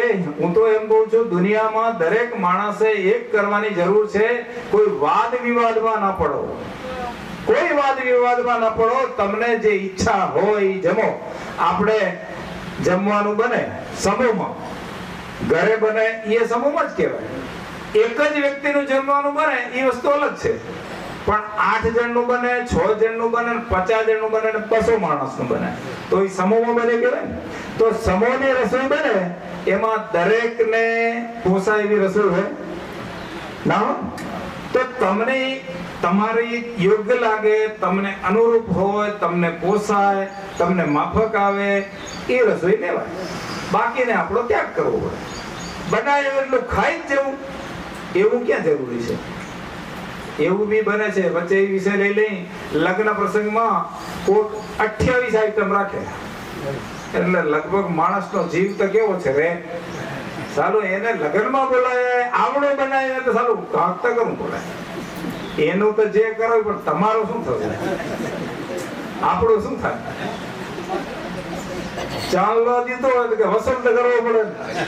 ઈ વસૂલ કરવામાં પછી બીજે ઘરે વસૂલ થઈ જાય. સાચી વાત કે ખોટી વાત? આ જ્ઞાન સાથે ગમત ના હોય તો તમને મજા ના આવે. એટલે આ હકીકત છે. હું જે છે એ સત્ય, સનાતન અને હશે એટલું જ કહીશ. મને પોલીસ કરતા આવડે છે, પણ મારે કરવી નથી. મને પોલીસ કરતા આવડે. આપણે સમજી લેજો, નાનું બાળક હોય ને ઘરમાં, એ તમારા આપણી ભાષામાં પોપડું થાય. શું થાય? એ શું કામ થાય? એને કંઈક મેળવવું છે, એટલે તમે તરત સમજી જાઓ. અને જો સમજણ પડે તો કે નહીં, સાલે આજ આનો ટોન કેમ બદલી ગયો? મને ખબર છે, મારી પોતરી છે ને, મને કે બાપુજી તું કરોડ શું કે વળી શું કરોડ કરોડ રૂપિયા આવડું કરોડ વળી તું ક્યાં આવે? કરોડ ઓલી આમ હાથ ફેરે એટલે કરોડ રજ્જુ. એને ખબર નથી હતી, પણ પોપલાઈ કરવી હતી. બધું પતી ગયું. હું મોબાઈલ લઈ જાઉં. મને ખબર જ હતી તમે ઈ મેળવો છો, એટલા માટે તું મને કાલાવાલા કરે છે. એટલે આવી વાત છે ને. તો એવી રીતે આપણે ભગવાનને મેળવવા માટે બધાએ કાલાવાલા જ કરવા છે, પણ વાદ વિવાદમાં ના પડવું જોઈએ. વાદ વિવાદમાં જે પડે ઈ જાય નરકે, એમ કહેવાય છે. વાદ વિવાદમાં જે પડે જાય નરકે, અને જે વાદ વિવાદ ન કરે એનું ધ્યાન થાય એકતા. તો આ જયદેવ બાપાની આપણે વાત ચાલતી હતી, તો જયદેવ બાપાને ખરેખર બહુ જ સાંભળવા જેવા છે કે એના કને કોઈ પોલિસી નથી. જે ફેક્ટ કહેશે તમને, હકીકત કહેશે, ભલે તમને લાગે. આવા જ માણસ જોઈએ. ભક્તિ ખાડાની ધાર છે ને, ભક્તિ હોય સચોટ કે ઈ જ ભક્તિ કહેવાય. પછી તમને ખાલી સારું લગાડવા, રૂડું લગાડવા હોય, આપણે ભક્તિ કરીને ખોટા તમને આપણે કહીએ કે ખોટા દલાહા દઈ, એનો શું મતલબ છે? તો એનો મતલબ ઈ છે કે કહેવાવાળા ગુનેગાર છે. ગુરુનો આદેશ કેવો હોવો જોઈએ? જે હોય શિષ્યને મોટે કહેવું જોઈએ. શું કામ? તો શિષ્યને ખબર પડે. શિષ્યની પરીક્ષા તો થાય. શિષ્ય અહીંયા 1000 રૂપિયાની નોટ મૂકે એટલે ગુરુ ઢીલા થઈ જાય. હે વાત સાચી છે ખોટી છે? તો એનો મતલબ એ થયો કે હજી ગુરુએ મોંમાંથી બહાર નીકળ્યા નથી. તો ગુરુએ જો એના શિષ્યને જો આગળ લઈ જવો હોય, એના જીવનું કલ્યાણ કરવું હોય, તો જે હોય સનાતન સત્ય એને ખોટું લાગે તો ખોટું લાગે, એને મોઢે જ કેવું જોઈએ. ઈ ગુરુની ફરજ છે. ગુરુની ફરજ ઈ છે. હું મારી તમને વાત કરું, મારા 20 વર્ષની ઉંમરે મને ગુરુ દીક્ષા આપવામાં આવી. હવે મને કાંઈ ખબર નહીં. હવે આપણા બધા બાપા બધા ચુસ્ત હતા, ગુરુ તો કરવા જ પડે. અરે પણ શું કામ કરવા આપણે કઈ નહીં, સમજાવવાનું નહીં. હવે એ વખતે હું જીપ ચલાવતો, ગાડીઓ લઈને મેં ઘણી વેચ્યો, નિયો તો 20-25 ગાડીઓ લીધી વેચી ભાડા કર્યા. તે ત્રીજી ગાડી વેચી ને પછી ચોથી લેવી હતી. બાપો કે ગુરુ કરાવવાના. મેં કે ગુરુ હમણાંથી શું કરાવવાના, આપણે બીજી બહુ ખબર નહોતી, હમણાં શું ગુરુ કરાવવા ના, ગુરુ નહીં કરતો હું ગાડી લેવા નહીં દઉં. આવી ધમકી એમ મને આવી ધમકી દેવામાં આવી હતી. એટલે મેં નક્કી કરી, મારા લગ્ન થયા 1 જ વર્ષ થયું હતું, 20 વર્ષની ઉંમર. મેં કહ્યું હવે આ બાપાને ગુરુજી કરાવવા, હાલ ગુરુ કરી નાખો, જાન છૂટે. એટલે એક આ જેને કહેવાય ને કે એક એવું કહે ને કે ફોર્માલિટી પોતે, એટલે મગજમાં આ ગુરુ શું કામ કરવા જોઈએ, માવતરની ફરજ છે કે માવતરે સમજાવવું જોઈએ. ગુરુ શું કામ કરવા જોઈએ, એને ખરેખર માર્ગદર્શન આપવું જોઈએ, એને પૂરેપૂરું જ્ઞાનથી જ્ઞાન પીરસવું જોઈએ કે ભાઈ ગુરુ કરવાની શું જરૂર છે, ગુરુ કરવાથી શું લાભ થાય, ગુરુ ન કરવાથી શું લાભ થાય, અને ગુરુનું મહત્વ શું છે, એ માવતરની પહેલી ફરજ છે. ઓલે આ ગુરુ છે એના પહેલા આપણા મા બાપ ગુરુ છે. સાચી વાત થોડી વાત પણ હશે. હવે છતાં મારા બાપ જે હોય, મારા બા અને બાપો દરેકના મા ને બાપ હોય, એ કદી એ ભૂલ ન કરે. પણ એનો ઉદ્દેશ સાચો હતો ને. એનો ઉદ્દેશ એ હતો કે મારા દીકરાને ગુરુ એટલા માટે કરાવવા છે કે એ આડો અવળો કે ભટકે નહીં. એનો ઉદ્દેશ તો ઈ જ હશે ને. ભલે મને સમજણ નથી, પણ એને એટલી તો સમજણ હતી ને. તઈ એને એમ થયું ને કે મારે ગુરુ કરાવવા છે. ભલે એને મને કોઈ ધમકી દીધી કે જે આપ્યું તે, એને જે ધમકી આપી કે એને ધમકી આપણે શબ્દ વાપરી છે પણ ધમકી ના કહેવાય. ઈ એને એક જાતની પકડી કહેવાય. કે આપણે કહીએ ને, આપણે ઘણી વખત છોકરા આજે મોબાઈલ નો દાખલો આપ્યો, એને ચોકલેટ આપી તો એમ કે જો આટલું કામ કરીશ તો હું ચોકલેટ દઈશ. આપણે એની કરે કામ લઈને તો એ એટલા માટે આપણે એને પ્રલોભન કહેવાય. તો મારા બાપુજી મને એટલા માટે કીધું તને ગાડી લેવા નહીં દઉં, તો ગુરુ કરીશ તો ગાડી લેવા દઈશ. ભલે કીધું હાલો. એટલે પણ એમાં મને અણસમજ થઈ અને મને એટલી સમજણ ઓછી પડી. કારણ કે મેં મગજથી એવું વિચાર્યું ચલો આ ગુરુ કરવા કરી નાખો ને જાન છૂટે. હવે મારા દાદાને ભક્તિ વાળું ઘર હતું એટલે થોડી ઘણી આપણે ભક્તિ કે એ બધું જ્ઞાન હતું, પણ ગુરુનું મહત્વ હું એટલું બધું હજી સમજતો નતો. અને નતો સમજતો એટલે મારા મનથી એક જ વાત હતી કે હમણાંથી શું કરવા છે ગુરુ. પણ ખરેખર ગુરુ તો ક્યારે કરાય. વચ્ચે એક ટોપિક લઈ લઉં કે આ સંત તરુણ સાગર, આ જે સંત તરુણ સાગર જે થઈ ગયા, આ 53 કે 54 વર્ષની ઉંમરે તો એ સ્વર્ગે સીધાવી ગયા. કેટલા? આ સંત તરુણ સાગર 53 કે 54 વર્ષની ઉંમરે સ્વર્ગે સીધાવે એમ જ કહેવાય. તો એ 9 વર્ષની ઉંમરે એને ઘર છોડ્યું. 9 વર્ષની ઉંમરે અને 13 વર્ષની ઉંમરે એમને દીક્ષા લીધી. અને 20 વર્ષની ઉંમરે આ દિગંબર મુનિ છે, દિગંબર જૈન મુનિ. 20 વર્ષની ઉંમરે એમને કપડા ત્યાગ કર્યો, એ દિગંબર બની ગયા. આ કડવા પ્રવચન કહેવાય. આ પુસ્તક એના ખૂબ વાંચવા જેવા હોય છે, જીવનમાં ઉતારવા જેવા હોય છે. તો કહેવાનો મતલબ કે મને પોતાને એની ખબર નહોતી અને મને એનું મહત્વ નહોતું કે ગુરુ કરવા શું કામ. તો મેં મારા બાપુજીને એમ કહ્યું હાલો ગુરુ કરો, હાલો કરાવી નાખી. તો અમે એ વખતે હીરાપુર કંપા રહેતા, દંસુર આવ્યા, બસમાં બેસી ગયા પીરાણા. એ વખતે આપણે ગુરુ કરવાનું સાનિધ્ય એક જ હતું ઠેકાણું, હેડક્વાર્ટર પ્રેરણા પીઠ પીરાણા.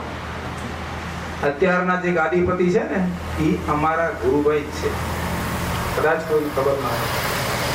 અત્યારના જે ગાદીપતિ છે અમારા ગુરુભાઈ જ છે. તો એ વખતે હવે તમે એક મજાની વાત તમને કરું. અમે ગુરુ દીક્ષા લેવા ગયા, રાત્રે પૂજામાં દીક્ષા આપે અને અમારા દાદા માવજી બાપા, આ લાલજી દાદા, એવા ઘણા બાપા છે. તો એ બધાની પીરાણાની અંદર એમની એક આગવી છાપ હતી. પીરાણા જતા એટલે એમની એક મુખી તરીકેની છાપ હતી. માવજી મુખી કહેવાતા. તમને કદાચ ખબર હશે બધા. માવજી મુખી, તે વખતે તો મુખી ઓછા હોય, કાં ગામના મુખી હોય ને કાં આપણા પૂજા કરવાની વિધિના મુખી હોય. તો એ અમારા દાદા મુખી હતા. અને હું સૌજી બાપાએ રાત્રે જે પૂજાની અંદર ગુરુ દીક્ષા આપવાની હતી, અને માવજી મુખીના પોતરા, ઓ તઈ તો કઈ કહેવાનું હોય જ નહીં. વાહ વાહ વાહ વાહ, બોલો. આવી તો અમને ગુડવિલ મળી, એડવાન્સમાં ગુડવિલ મળી. એટલે ગુરુ દીક્ષા લેવા ગયા, હું સનાતન સત્ય તમને કહું, જુઠ્ઠું બોલવું નહીં, જિંદગીમાં નિયમ રાખવાનો. મને ખરેખર ખબર નથી ગુરુ મંત્ર કાનમાં આપ્યો, શું આપ્યું મને ખબર નથી. જે છે એ તમને કહું છું. આજે એને 50 વર્ષ થયા, મને 65 પૂરો થયા. આવતીકાલે આપણી જન્મ તારીખ છે, ફરી યાદ કરાવી દઉં. કાલે આપણી જન્મ તારીખ છે 65 પૂરા, અને 2 છગડા 66 માં જવાના છીએ. સમજ્યા? 66મા વર્ષમાં જવાના છીએ. પેડા ખાઈ તો દાંત પડી જાય, પણ બધાને ગોણ કરે એવું કાંઈક આપણે કરશું. આપણે પ્રોમિસ આપી છે. તમે આટલું બધું કર્યું હોય તો મને મારું કરો. તમને ક્યાં ખબર હતી મારી જન્મ તારીખ છે? નથી ખબર ને? મેં સામેથી કીધું છે. મારી જન્મ તારીખ આવે છે 29/7, એટલે આવતીકાલે 29/7/1960 આપણી જન્મ તારીખ. અને ગુજરાતી મહિનાની રીતે તો જે હશે તે, પણ તારીખ એક ફિક્સ છે. તો આપણી કાલે જન્મ તારીખ છે, અને આવતીકાલે આપણે જે ભગવાનની પ્રેરણા થાય એ આવશે. અમારા ભત્રીજાને હોંપ્યું છે, બરાબર ને? સમય થઈ ગયો છે. હા, ઇન્ટરવ્યુ પાડી દઈએ. લાસ્ટ ખાલી એટલું કહી દઉં કે અમને ત્યાં એટલી તો ગુડવિલ મળી. એ અમારા ફાધર, અમારા દાદા, ફાધર કરતા દાદા, એટલે જ મંત્ર નથી સાંભળવાનો. કાનમાં શું કહ્યું મારા ભગવાન જાણે. અને બીજું વાંક તો મારો છે કે મને રસ નહોતો. સીધી વાત છે. માણસને રસ હોય અને ન રસ હોય એમાં ઘણો ફરક પડે. પછી ગુરુ મંત્ર લેવો હોય કે આ સત્સંગની અંદર બેહવું હોય, તમને રસ હોય તો અંદર ઉતરે, નહીતર આ બારે રસ્તો છે બારોબાર જાય. હકીકત છે ને? બોલો સંત શ્રી માતુશ્રી કુંવર માત હસ્તે દેવજી મહારાજ કી જય. તો એવો છે કે એવી કહેવત છે કે ઘોડા ઘાસ સે દોસ્તી કર લે તો ખાએગા ક્યાં, એવું હોય છે. તો એવી રીતે આપણે સત્સંગમાં આવ્યું હતું ને કે આ બધા જે પંચદેવનો તત્વ છે એને જીવાડવા માટે આપણે શું કર્યું? 11 દિવસના અનુષ્ઠાનની અંદર આપણે ભોજનની વ્યવસ્થા રાખી છે. સાચી વાત ને? તો ઈ ભોજનની વ્યવસ્થા રાખી. એમાં આ જેટલા આપણે અહીંયા બધા બેઠા છીએ અને 12 કંપાવાળાનું જો યોગદાન હોય તો જ આ પ્રસંગ થાય. થાય કે ન થાય? તો ઈ થઈએ ગયું છે, થઈએ જશે, એમાં કોઈ મિનમેકે નથી. તો મને એનો લાભો મળ્યો છે, તો મેં શરૂઆત કરી છે. અને અહીંયા મેં થોડીક જાહેરાત કરી હતી કે અહીંયા આ યજ્ઞ થતો હોય, એ યજ્ઞ થાય એમાં આહુતિ આપીએ તો જ યજ્ઞ થાય ને. આહુતિ આપ્યા વગર યજ્ઞ થાય નહીં. તો એ આહુતિ આપવા માટે અમને એક અહીંયા લાભ મળ્યો છે. માના કુંવરમાનો, તમારા 12 કંપાનો લાભ મળ્યો, અમને પ્લેટફોર્મ મળ્યું. તો અહીંયા ફૂલની પાકડી હું જાહેરાત નહીં કરું, પણ રમેશભાઈને જ્યારે મારા તરફથી જો યોગદાન છે હું આપી દઉં. એટલે કરવી પડશે, એમાં મને અભિમાન આવી જશે.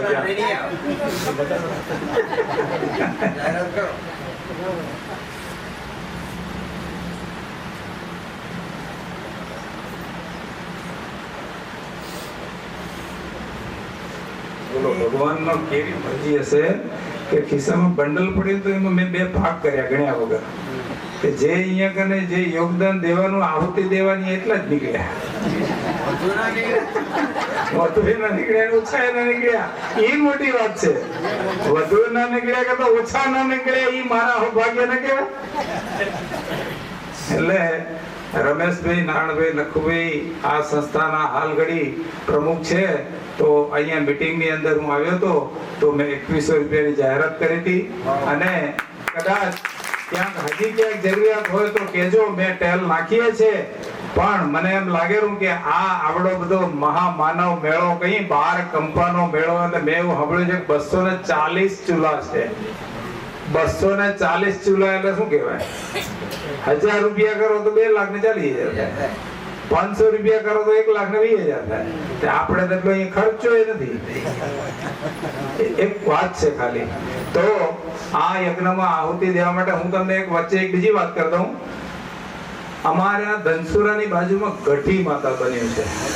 તમને કદાચ ખબર હશે, કદાચ ક્યાંક દર્શન કર્યા હશે કે નહીં કર્યા હોય, પણ હમણાં ગઢી માતા તો એટલું ફૂલ્યું ફાલ્યું છે. અને એના એ ગઢી માતા સિવાય ધનસુરા પ્રોપર ની અંદર રામજી મંદિર છે. રામ ભગવાનનું રામજી મંદિર. તમારા અહીંયા નજીક ટિન્ટોઈમાં રામજી મંદિર છે. કેટલા ગયા છો? હું 3 વખત જઈ આવ્યો છું. અને એ રામજી મંદિરની અંદર શત્રુઘ્ન મહારાજ હતા. એ શત્રુઘ્ન મહારાજને અમે મળવા, અમે બંને જણા 3 વખત જઈ આવ્યા. અને શત્રુઘ્ન મહારાજને મળીને તો ઘણી વખત ઓલી કહેવત છે ને, આ બધા કાઠિયાવાડી સત્સંગ કરતા ને કહેતા, એક પાહે ના પોહાય ને એક વિદેશ ગયો હાબરે. હે એવું કહેવામાં આવે છે ને કે એક પાહે બેઠો એ ના પોહાય અને એક વિદેશ ગયો એ ભૂલાય નહીં. તો એવા શત્રુઘ્ન મહારાજ જે અહીંયા હતા, અમે એક વખત ગયા તો બીજી 2 વખત જવાનું મન થયું. એવા શત્રુઘ્ન મહારાજ હતા. અત્યારે ભગવાનના પ્યારા થઈ ગયા. એની પછી અહીંયાથી ટ્રાન્સફર થઈ હતી, ધનસુરા આવ્યા હતા. અને એને મળીને જ આપણને આમ વારંવાર મળવાનું મન થાય. એવા ઘણી વખત એવા સંતોના સાનિધ્ય હોય છે. એટલે મેં તમને કથામાં કહું છું કે માણસને મળવાથી આપણને ઘણું બધું મળે, પણ એ માણસમાં એટલો ઈ ઉર્જા, ઈ પ્રેમ, કેટલો ઈ પ્રેમ પેદા કરે, અને ઈ પ્રેમ કેટલો ઈ મેળવે ને પોતે ઉજાગર કરે, સાક્ષાત કરે, તઈ આપણને મળે ને. એટલે તો ઈ ગઢી માતા મંદિરનું કહેવાનું ઈ હતું મારું કે ત્યાં અત્યારે પૂર્ણ શરણ દાસ કરીને મહારાજ છે. ઈ પૂર્ણ શરણ દાસ મહારાજ રામજી મંદિરના પૂજારી છે, હેડ પૂજારી. એના આસિસ્ટન્ટો આરતી કરે, પૂજા વિધિ કરે, રોજ પૂજા આરતી ઉતારે, બધું કરે. અને ગઢી માતા મંદિરે ઈ જ ચલાવે રહ્યા. અને તમે જુઓ તો ગયા ઉનાળામાં તો એને કથા બેહાડી હતી. કથા કોને બેહાડી હતી? પૂર્ણ શરણદાસ મહારાજે કથા બેહાડી હતી. રૂપિયા કોના? લોકોના. નથી કોઈ સમિતિ, નથી કોઈ ચેરમેન, નથી કોઈ મંત્રી, નથી કોઈ કમિટી. બોલો. અને ઈ પૂર્ણ શરણદાસની સાલી કેટલી તાકાત કહેવાય કે એક વ્યક્તિ આમ તેલ નાખે ને લોકો સાલો પૈસા દઈ જાય એટલે લાખો રૂપિયા ભેગા થઈ જાય. હમણાં દર વર્ષે શ્રાવણ મહિનાની અંદર 1 મહિનો શિવલિંગ, નાના નાના માટીના શિવલિંગ બનાવે, મહાદેવના શિવલિંગ બનાવે. તો ગયા વર્ષે એમને સંકલ્પ કર્યો તો કંઈક લાખોના હિસાબે. તો આ વર્ષે એને કંઈક 15 લાખનો કંઈક આયોજન કર્યું છે. અને ગુરુ પૂર્ણિમાથી ચાલુ છે અત્યારે. ઈ જેને કહેવાય યજ્ઞ કહેવાય. તો કહેવાનો મતલબ એ છે કે ઈ યજ્ઞની અંદર આજે ઈ તેલ નાખે તો આજે ગઢી માતા તમે એકવાર જોવા જેવું થઈ ગયું છે. એટલે હું તમને ખાલી મારી સમજણ પ્રમાણે કહું કે મારી જાગૃતતા પ્રમાણે હું તમને ખાલી વાત કરું છું કે આ મંદિરને તમે 12 કંપાવાળા ભેગા થઈને એવું મંદિર બનાવો કે તમને અહીંયા 12 કંપાવાળાને વારંવાર અહીંયા આવવાનું મન થાય. માતાજીનું એક મંદિર, માતાજી તો એક નિમિત્ત છે. કોઈ દુનિયામાં કાંઈ લઈ નથી જવાનું. હસો એટલાથી માણવાનું છે અને હસો એટલા દિવસ એનો લાભ લેવાનો છે. અને પોતાના જીવ કલ્યાણ માટે એમાં બધાનું યોગદાન હરખું કોઈનું ન હોય. જેની યથાશક્તિ, ભગવાને કીધું છે ને યથાશક્તિ ભક્તિ કરવાની. તો આજે આ યજ્ઞની અંદર અમને ભગવાનનો જે આદેશ થયો તો રમેશભાઈ આપણા શું કહેવાય આ યજ્ઞની અંદર ફૂલની તો ફૂલની પાંખડીનો સમાવેશ કરજો. અને હજી 2-3 જગ્યાએ મેં ટાઇલ નાખેલી છે અને કદાચ ક્યાંક જરૂર હોય તો કહેજો. તો આપણો આ યજ્ઞ 11 દિવસનું અનુષ્ઠાન. અને બીજું ગઈકાલે જેમ વાત કરી હતી એમ હું તો કહું હજી પ્રચાર કરજો તો લોકો ભલે આવે, એને કંઈક જાણવા મળે આપને કંઈક માણસ કનથી દરેક શક્તિ અલગ હોય છે. અહીંથી જ ઉપદેશ આપવાનો મળે એવું ના હોય, દરેક કનથી કંઈક મળે. દરેક માણસને દરેકને ભગવાને શક્તિ આપી છે. બોલો સદગુરુ દેવ કી જય. તો આગળ આપણે હવે જે આપણું જે કાર્યક્રમ આગળ દબાવો છે, તો એમાં બહેનો તમે જે આપણા ભજન ડાયાભાઈ જાગકંબા, 5000 રૂપિયા રમેશભાઈ નારાયણભાઈ વાવકંબા, 6000 રૂપિયા મગનભાઈ મૂળજીભાઈ નેહરુકંબા, 10000 રૂપિયા નરેન્દ્રભાઈ જગદીશભાઈ શિવરાજપુરા, 5100 રૂપિયા નટુભાઈ મગનભાઈ પટેલ વાવકંબા ચોપડા પરિવાર. અમારે ચોપડા પરિવારનું જો કે અમારા મારા કહેવાય ને મારા ભાઈઓ એટલે મને હક છે. ચોપડા પરિવારનું કરશે પણ હમણાં જ કહેવાય હમણાં જ કહેવાય જાય કે બધાને એમ થાય ને કે ના ના ચોપડા છે ને ખરા. 71 કરી નાખો. 71 અરે 11000 કરો.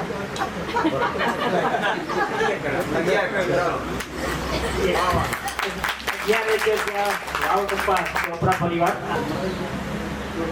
હવે મગનભાઈ મૂળજીભાઈ જે નેહરુકંબા લખ્યું છે, ધોલવાણી વાળા બધા પારસિયા પરિવાર વાળા ભેગા થઈને કરેલું છે, એટલે એમાં ધોલવાણી વાળાનો પણ એનો હક છે. 6000 રૂપિયા છગનભાઈ રામજીભાઈ સેરાપુર કંપા, 6000 રૂપિયા જિજ્ઞેશ કુમાર ચિમનભાઈ નેહરુકંપા, 1500 રૂપિયા જયંતિલાલ દેવજીભાઈ વાવકંપા 2, 2000 રૂપિયા મણિલાલ હરજીભાઈ માળકંપા, 5000 રૂપિયા શાંતિલાલ દેવજીભાઈ વાવકંપા 2. આટલી સુધી અમારી જોડે યાદી આવી છે.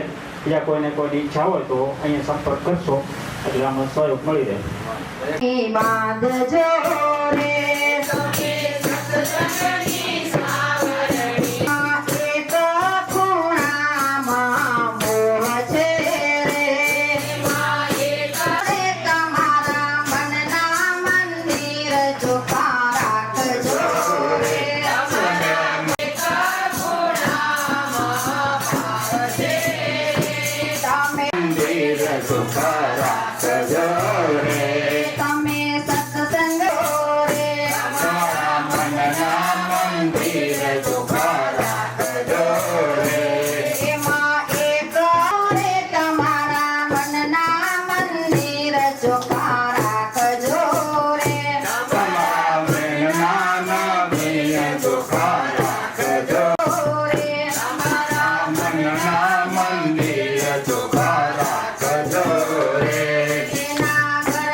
એવું કહ્યું છે કે જનની તું તો દુઃખ હણનારી અને જનની તું દુખિયારી.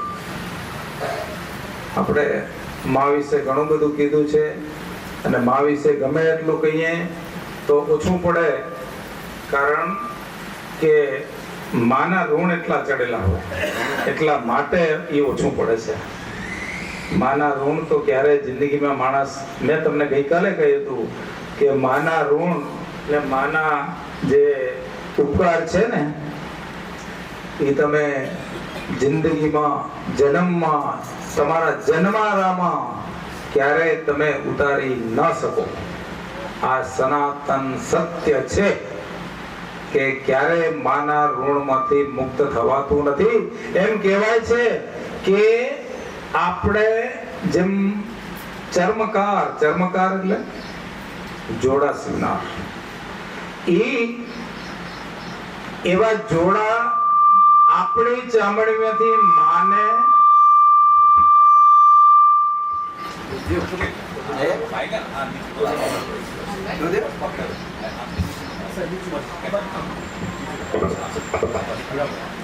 તો માના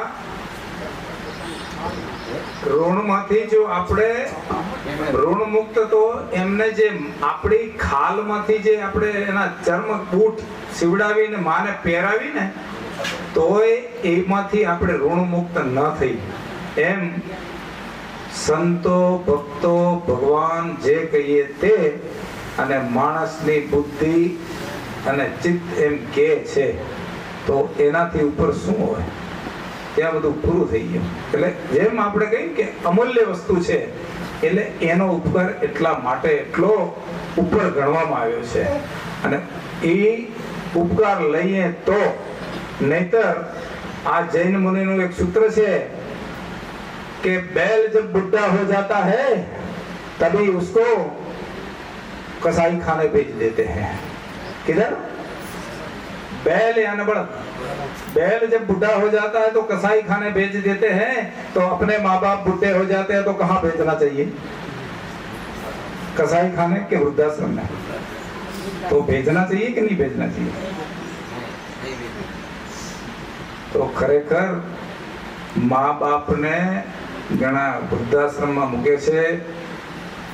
આ વસ્તુ બિલકુલ જેને કહેવાય વાજિબ નથી. મા બાપની એક બાજુ આપણે આરતી ઉતારતા અને એક બાજુ એની અપેક્ષા કરતા તો એ વસ્તુ જરાય શોભનીય નથી. તો આપણી સમાજમાં તો હજી ઘણું બધું ઓછું છે, પણ આ જે દુનિયાની જે થોડી હવા હે ને, એ થોડી લાગવા તો મંડી છે. તુલસી બાપુ એમ કહેતા એના સત્સંગની અંદર, મને ખબર છે, ખબર બધી હે. બરાબર છે ને? બાપુ એટલું જ કહેતા, ખબર બધી હે પણ કરવું નથી, એવું કહેતા ને તુલસી બાપુ. એટલે ખરેખર એના આપણે ખરેખર આજે પ્રશંસા કરીએ એટલી ઓછી છે કે તુલસી બાપાને આ પૃથ્વી બ્લોક, આ મૃત્યુલોક કહેવાય. આ મૃત્યુલોકની અંદર એમને ઓછું રહેવું હશે તો વહેલા જ ઈ એટલું બધું મેળવી, લોકોનું માન મર્તબો જે કંઈ આટલું બધું મેળવી અને સાનિધ્યનો ઈ લાભ લઈ અને ઈ ભગવાન જેને કહેવાય ઈ સ્વર્ગલોક સીધાવી ગયા. એ તુલસી બાપાએ તો ખરેખર મને એમ થાય કે માણસને આપણે પ્રશંસા કરતા શું છે કે એની વાહવા કયો, વાહવા ખોટી વસ્તુ છે. એના આપણે પગ ધોઈને પીને, એમ કહેવાય ને, ગુરુના તો પગ ધોઈને પીએ તો ઓછા હોય. તો ગુરુ કંથી જ્ઞાન તો એટલું મળે, પણ મેળવતે આવડવું જોઈએ. તો એ તુલસી બાપા કને એવું હતું કે જ્ઞાન મેળવવું હોય તો તુલસી બાપા તો એવા હતા કે તમને વગર માગ્યા દઈ દે એવા હતા તુલસી બાપા. મને મારા તો ગુરુ નતા એ થતા, પણ છતાં મને અનુભવ છે કે તુલસી બાપાનો એનો સ્વભાવ કયો, એનો રંગ કયો, એમનું વાક્ય કયો, એમની અંદરની ચેતના કયો, એ તુલસી બાપા કને એવી હતી કે તમે માગતા ભૂલો અને તમે એના કંથી લાભ લેતા ભૂલો. તો આ તુલસી બાપા આપણને જે મળ્યા હતા, જે નથુરામ બાપુ મળ્યા, ને નથુરામ બાપુ જેથી હતા તેથી આપણે જાગ્યા નહોતા. અને સંત તુલસી બાપા મળ્યા તો જાગ્યા, તે તુલસી બાપા આપણા વચ્ચેથી રજા લઈ ગયા. એટલે એ આપણા અહોભાગ્ય કહેવાય જોવા જઈએ તો. સાચી વાત કે નહીં? માણસને જ્યારે અહોભાગ્ય કહેવાય. ઘણી વખત તમારા માવતર પોતાના જ્યારે તમને પૂરી ઉંમર લીધા વગર જાય ત્યારે માવતરનો આપણે કહે ને કે છાંયડો જતો રહ્યો. મા બાપનો છાંયડો છે ને, 70 વર્ષનો દીકરો હોય અને 90 વર્ષના મા હોય તો મા માટે દીકરો એનો દીકરો જ કહેવાય. કહેવાય ને? અને ઈ માની એક તાકાત છે કે ઈ એને તોડ કરીને બોલાવે, ઈ માં કહી શકે, બાકી કેની તાકાત નથી. ઈ માનો પ્રેમ જો છત્રછાયા જે માણસ ગુમાવે છે ને, ઈ તો જેને કહેવાય એના અહોભાગ્ય કહેવાય. બાકી જેના ઘરમાં માં હોય, જેના ઘરમાં માવતર હોય, એ સમજી લેવાનું કે એ ભગવાનથી ઓછું કાંઈ નથી. મને એક એવો ગજ્જર મિસ્ત્રી એવો કેવા વાળો મળ્યો. મને કે મમ્મી પપ્પા કેના ભેગા રહે છે? મેં કે હું મમ્મી પપ્પા ભેગો રહું છું. હકીકત મને ગમે ત્યારે હું એક જ વાત કરું, હું અભિમાન નથી કરતો કે અતિશયોક્તિ તમને નથી કહેતો. ગમે ત્યારે અમે કહીએ આજે મા બાપને કાંઈ જોઈતું નથી. મા બાપને 70, 80, 90 વર્ષની ઉંમર થાય તો એને પૈસા દો તો એ ક્યાં જાય? હે?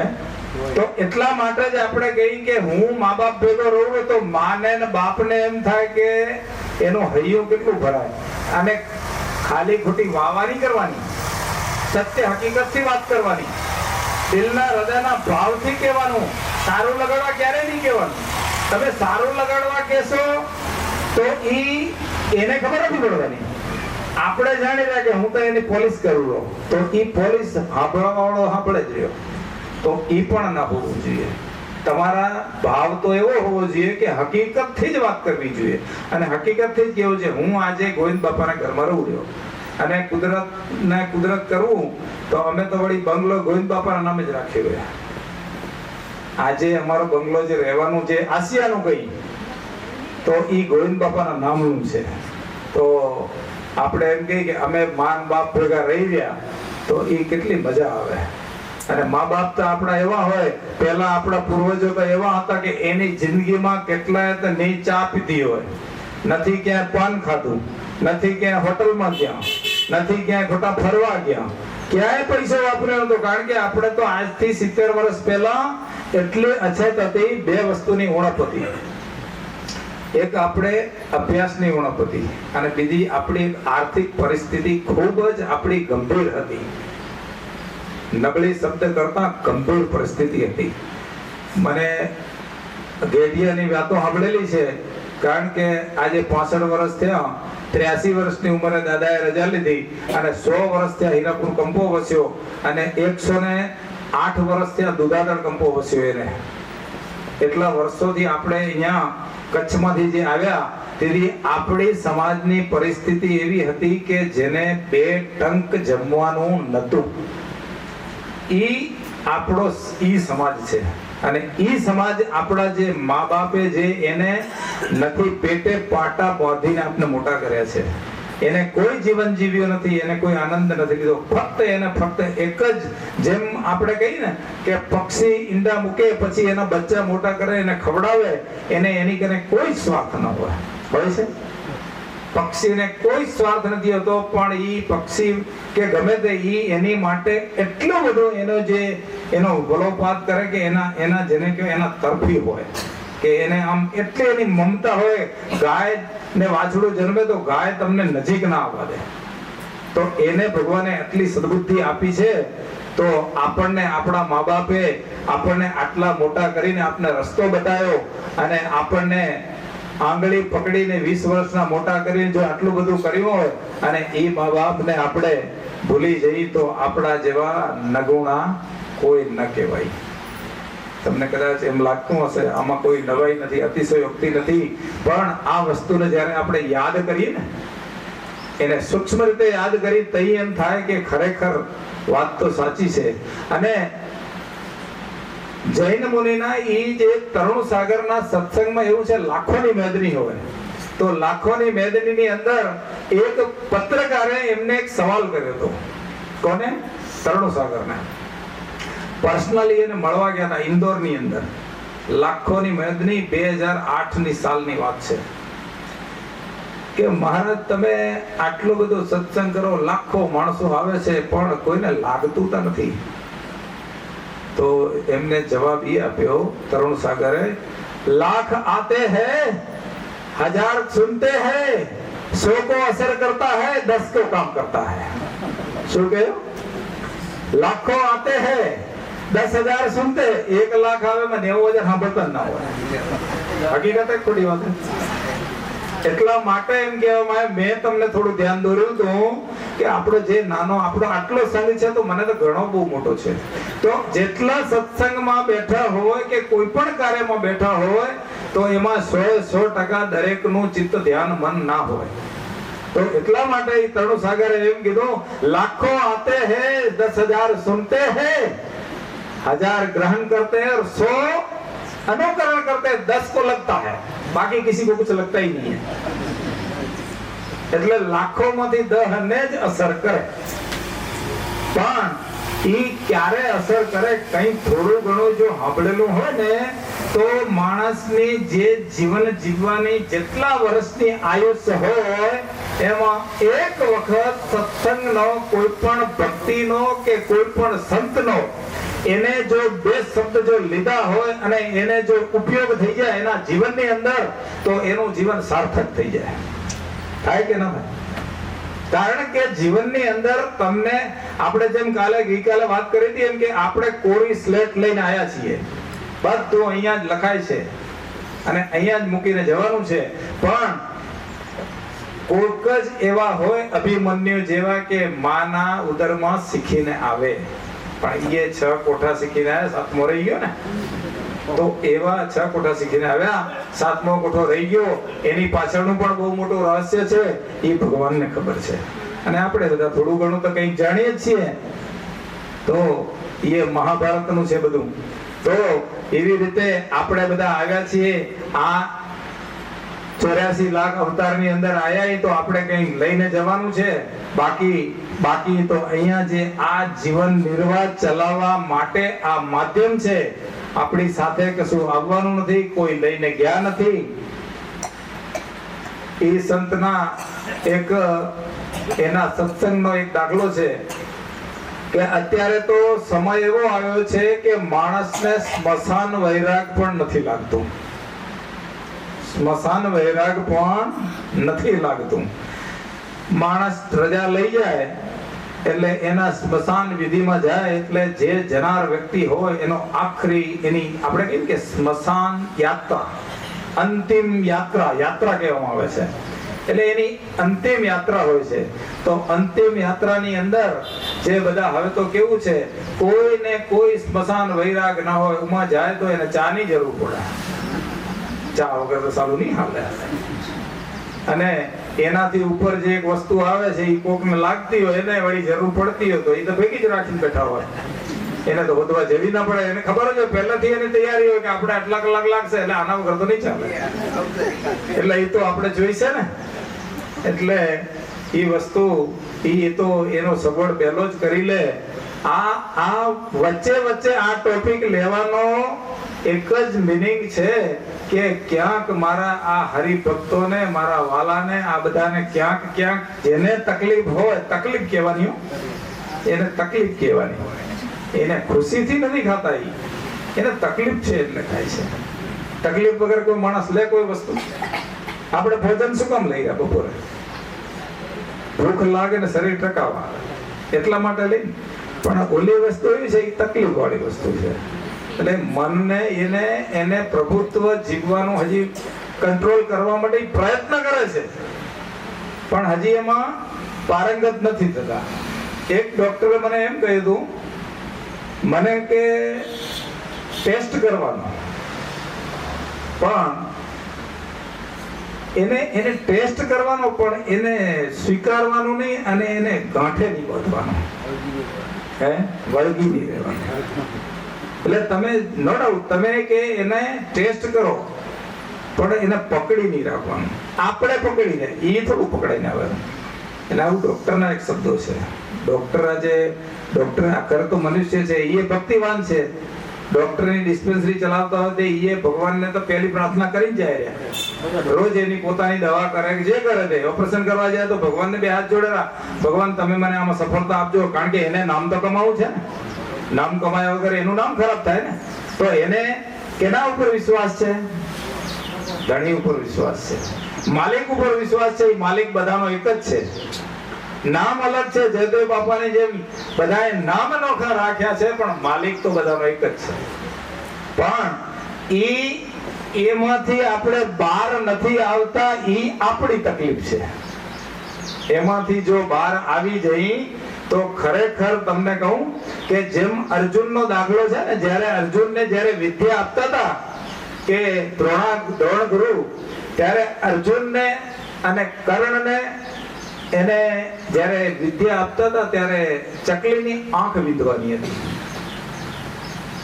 બાણ વિદ્યા શીખાડતો ને, ત્યારે દ્રોણ ગુરુ એમ કીધું, તને ઝાડ દેખાય છે, એમાં પક્ષી દેખાય છે? તો હા દેખાય છે. તને પક્ષી દેખાય છે? તો હા પક્ષી દેખાય છે. તો કે નહીં. તને એની આંખ દેખાય છે? તો કે ના, અચાનક પક્ષી દેખાય છે. પછી એને ધ્યાન કેન્દ્રિત કરાવ્યું કે નહીં, તને પક્ષીની આંખ જ દેખાવી જોઈએ, પક્ષી ના દેખાવું જોઈએ. આવું દ્રોણ ગુરુએ એને ધ્યાન કેન્દ્રિત કરાવ્યું હતું. ત્યારે ચકલીની આંખ એમને વિંધી હતી. એ મહાભારતની અંદર છે, આપણે બધા જાણીએ છીએ. તો વિદ્યા એવી છે, તો એવી રીતે બધાનો માલિક એક છે. પણ આપણે જેને કહેવાય, જેમ મેં પહેલા કીધું એમ, આપણે જ ખાલી ખરેખર બધા નામ અલગ કરી અને આપણે વાદ વિવાદના વંટોળમાં ફસાઈ ગયા છીએ. હવે આમાંથી બહાર આવવું હોય તો શું કરવું પડે? તો કોના સાનિધ્યમાં જવું પડે? ગુરુના સાનિધ્યમાં જવું પડે ને. મેં જેમ કીધું એમ, મારી અણસમજ, મારી અબૂધ, મારી સમજણ વગરની એવી મારી ઉંમરની અંદર જે મેં ગુરુ કર્યા, તો કઈ વાંધો નહીં. પણ પછી જ્ઞાન ગુરુ થઈ શકે છે. આપણા કંઠી ગુરુ કહેવાય. એ કંઠી ગુરુ વખતે આપણી બુદ્ધિ ભ્રષ્ટ હતી કે હું તો કહું આપણે ઠેકાણા નહોતા, કે સમજણ નથી. અને સમજણ કહીએ, આપણી સમજણનો અભાવ હતો અને કંઈક છોકરમત હતી, સમજણનો અભાવ હતો. તો એ વખતે આપણે ન મેળવી શક્યા. તો જ્યારથી આપણે જાગૃત થઈ અને જાગ્યા, તો તમને જ્ઞાન મેળવવું હોય, તમારા દેહનો કંઈક કલ્યાણ કરવું હોય અને કંઈક મેળવીને ઉજાગર કરીને સ્વદેહનું કલ્યાણ કરવું હોય, તો જ્ઞાન ગુરુ તો ઘણા છે. પણ જ્ઞાન ગુરુ આપણને પસંદ કરવા પડે. કારણ કે હવે આપણે એટલા પરિપક્વ થઈ શક્યા છીએ કે મારે જ્ઞાન ગુરુ કોને બનાવ્યા, કોને બનાવવા, બનાવે નહીં, મારે કોને જ્ઞાન ગુરુ બનાવવા, એ ભગવાને ખરેખર આપણને બુદ્ધિ, મન, અકલ કહીને, એ ભગવાને ખરેખર દરેકને આપી છે. પણ સંકલ્પ કોને કરવો પડે? આપણે કરવો પડે. તો મને એમ થાય છે કે મારે પણ હજી બાકી છે. હું તમને કહેતો નથી, પણ મેં તમને કાલ કીધું તો એમ આમ નથી કહેતો, 3 આંગળી મારી બાજુ છે. તો મારે પણ સંકલ્પ કરવો છે અને મારે જ્ઞાન ગુરુ પાસે જવું છે. પણ હું એ જેને કે હજી જ્ઞાન ગુરુ ગોતું રહ્યો, હજી હું શોધું છું, હજી હું જ્ઞાન ગુરુ શોધું છું. એ જ્ઞાન ગુરુ મને આપણી સમાજની અંદર એક થોડા ધ્યાનમાં આવ્યા છે. તો હજી એનો સમય આવશે એટલે મારે એનો ઉપયોગ કરવો છે, એના સાનિધ્યમાં મારે જવું છે. પણ મેં વિચાર્યું છે તો જરૂર જવાશે. મન હોય તો માળવે જવાય, મન હોય તો માળવે જવાય. બાકી વિચાર જ ન હોય તો શિવરાજપુરામાંથી આ મંદિરના પ્રાંગણમાં ન અવાય. પણ વિચાર તો આપણે કરવો પડે. અને 20 કિલોમીટર દૂરથી મન હોય તો અહીંયા આવી જાય. આ સમયની, ભાવની, એની વાત છે. ભાવ એટલે તમારું મનની ઈચ્છા હોય કે મારે કંઈક મેળવવું છે, મારે જવું છે, મારે કંઈક ઉજાગર કરવું છે, તો માણસ ઈ કરી શકે. મનુષ્યને ભગવાને તો ખરેખર એટલી બધી શક્તિ આપી છે, એની કોઈ સીમા નથી. ભગવાને આપણને એટલી બધી શક્તિ આપી છે. મનુષ્યને શક્તિ આપી છે, પશુને બિલકુલ આપી નથી. પશુને કેટલી આપી છે શક્તિ? ફક્ત એમને પોતાનું પેટ ભરવું છે, આટલી જ. બીજું ભગવાને એમને અક્કલ કેટલી આપી છે? બાકી જે આપી છે તે આપણે બધાને ખબર છે. પણ મનુષ્યને તો એટલી શક્તિ આપી છે, એટલી શક્તિ આપી છે, એની કોઈ સીમા નથી. પણ આપણે ઉપયોગ કરીએ તો. પણ આપણે ઉપયોગ ખરેખર, આ એક મોબાઈલની વાત કરીએ તમને, જેમ મોબાઈલ જે કંપની વાળાએ કે જેની બુદ્ધિ છે, એમ મોબાઈલ જેને બનાવ્યો છે ને, આની અંદર એટલા ફંક્શન છે કે આપણે એનો પૂરો ઉપયોગ નથી કરી શકતા. ઘણી વખત ઘણા લોકો જેનું જેટલું એજ્યુકેશન, ભણતર હોય, ફોન આવે એટલે રિસીવ કરવાનો એટલે ઉપાડવાનો. અને ફોન કોકને કરતે આવડે, કોકને ખાલી ઉપાડતે જ આવડે, ફોન કરતે ના આવડે. બરાબર છે. દરેક માણસને ઈ જ્ઞાન અને એક ભણતરની વાત આવી છે. તો આ કહેવાનો મતલબ છે કે આ મોબાઈલની અંદર જે બનાવવા વાળાએ એટલા ફંક્શન મૂક્યા છે કે આપણે એનો પૂરો ઉપયોગ નથી કરી શકતા. એવી રીતે ભગવાને આપણા અંદર, આપણા હૃદયની અંદર, મગજની અંદર, એટલે બુદ્ધિ, મન, ચિત્ત એટલી બધી ભગવાને જે મૂકી છે ને એનો આપણે ખરેખર પૂરો ઉપયોગ નથી કરી શકતા. પણ એ નથી ઉપયોગ કરી શકતા એની પાછળનું કાલે જેમ કહ્યું હતું એમ આલસ્ય, આપણને આળસ નડે છે.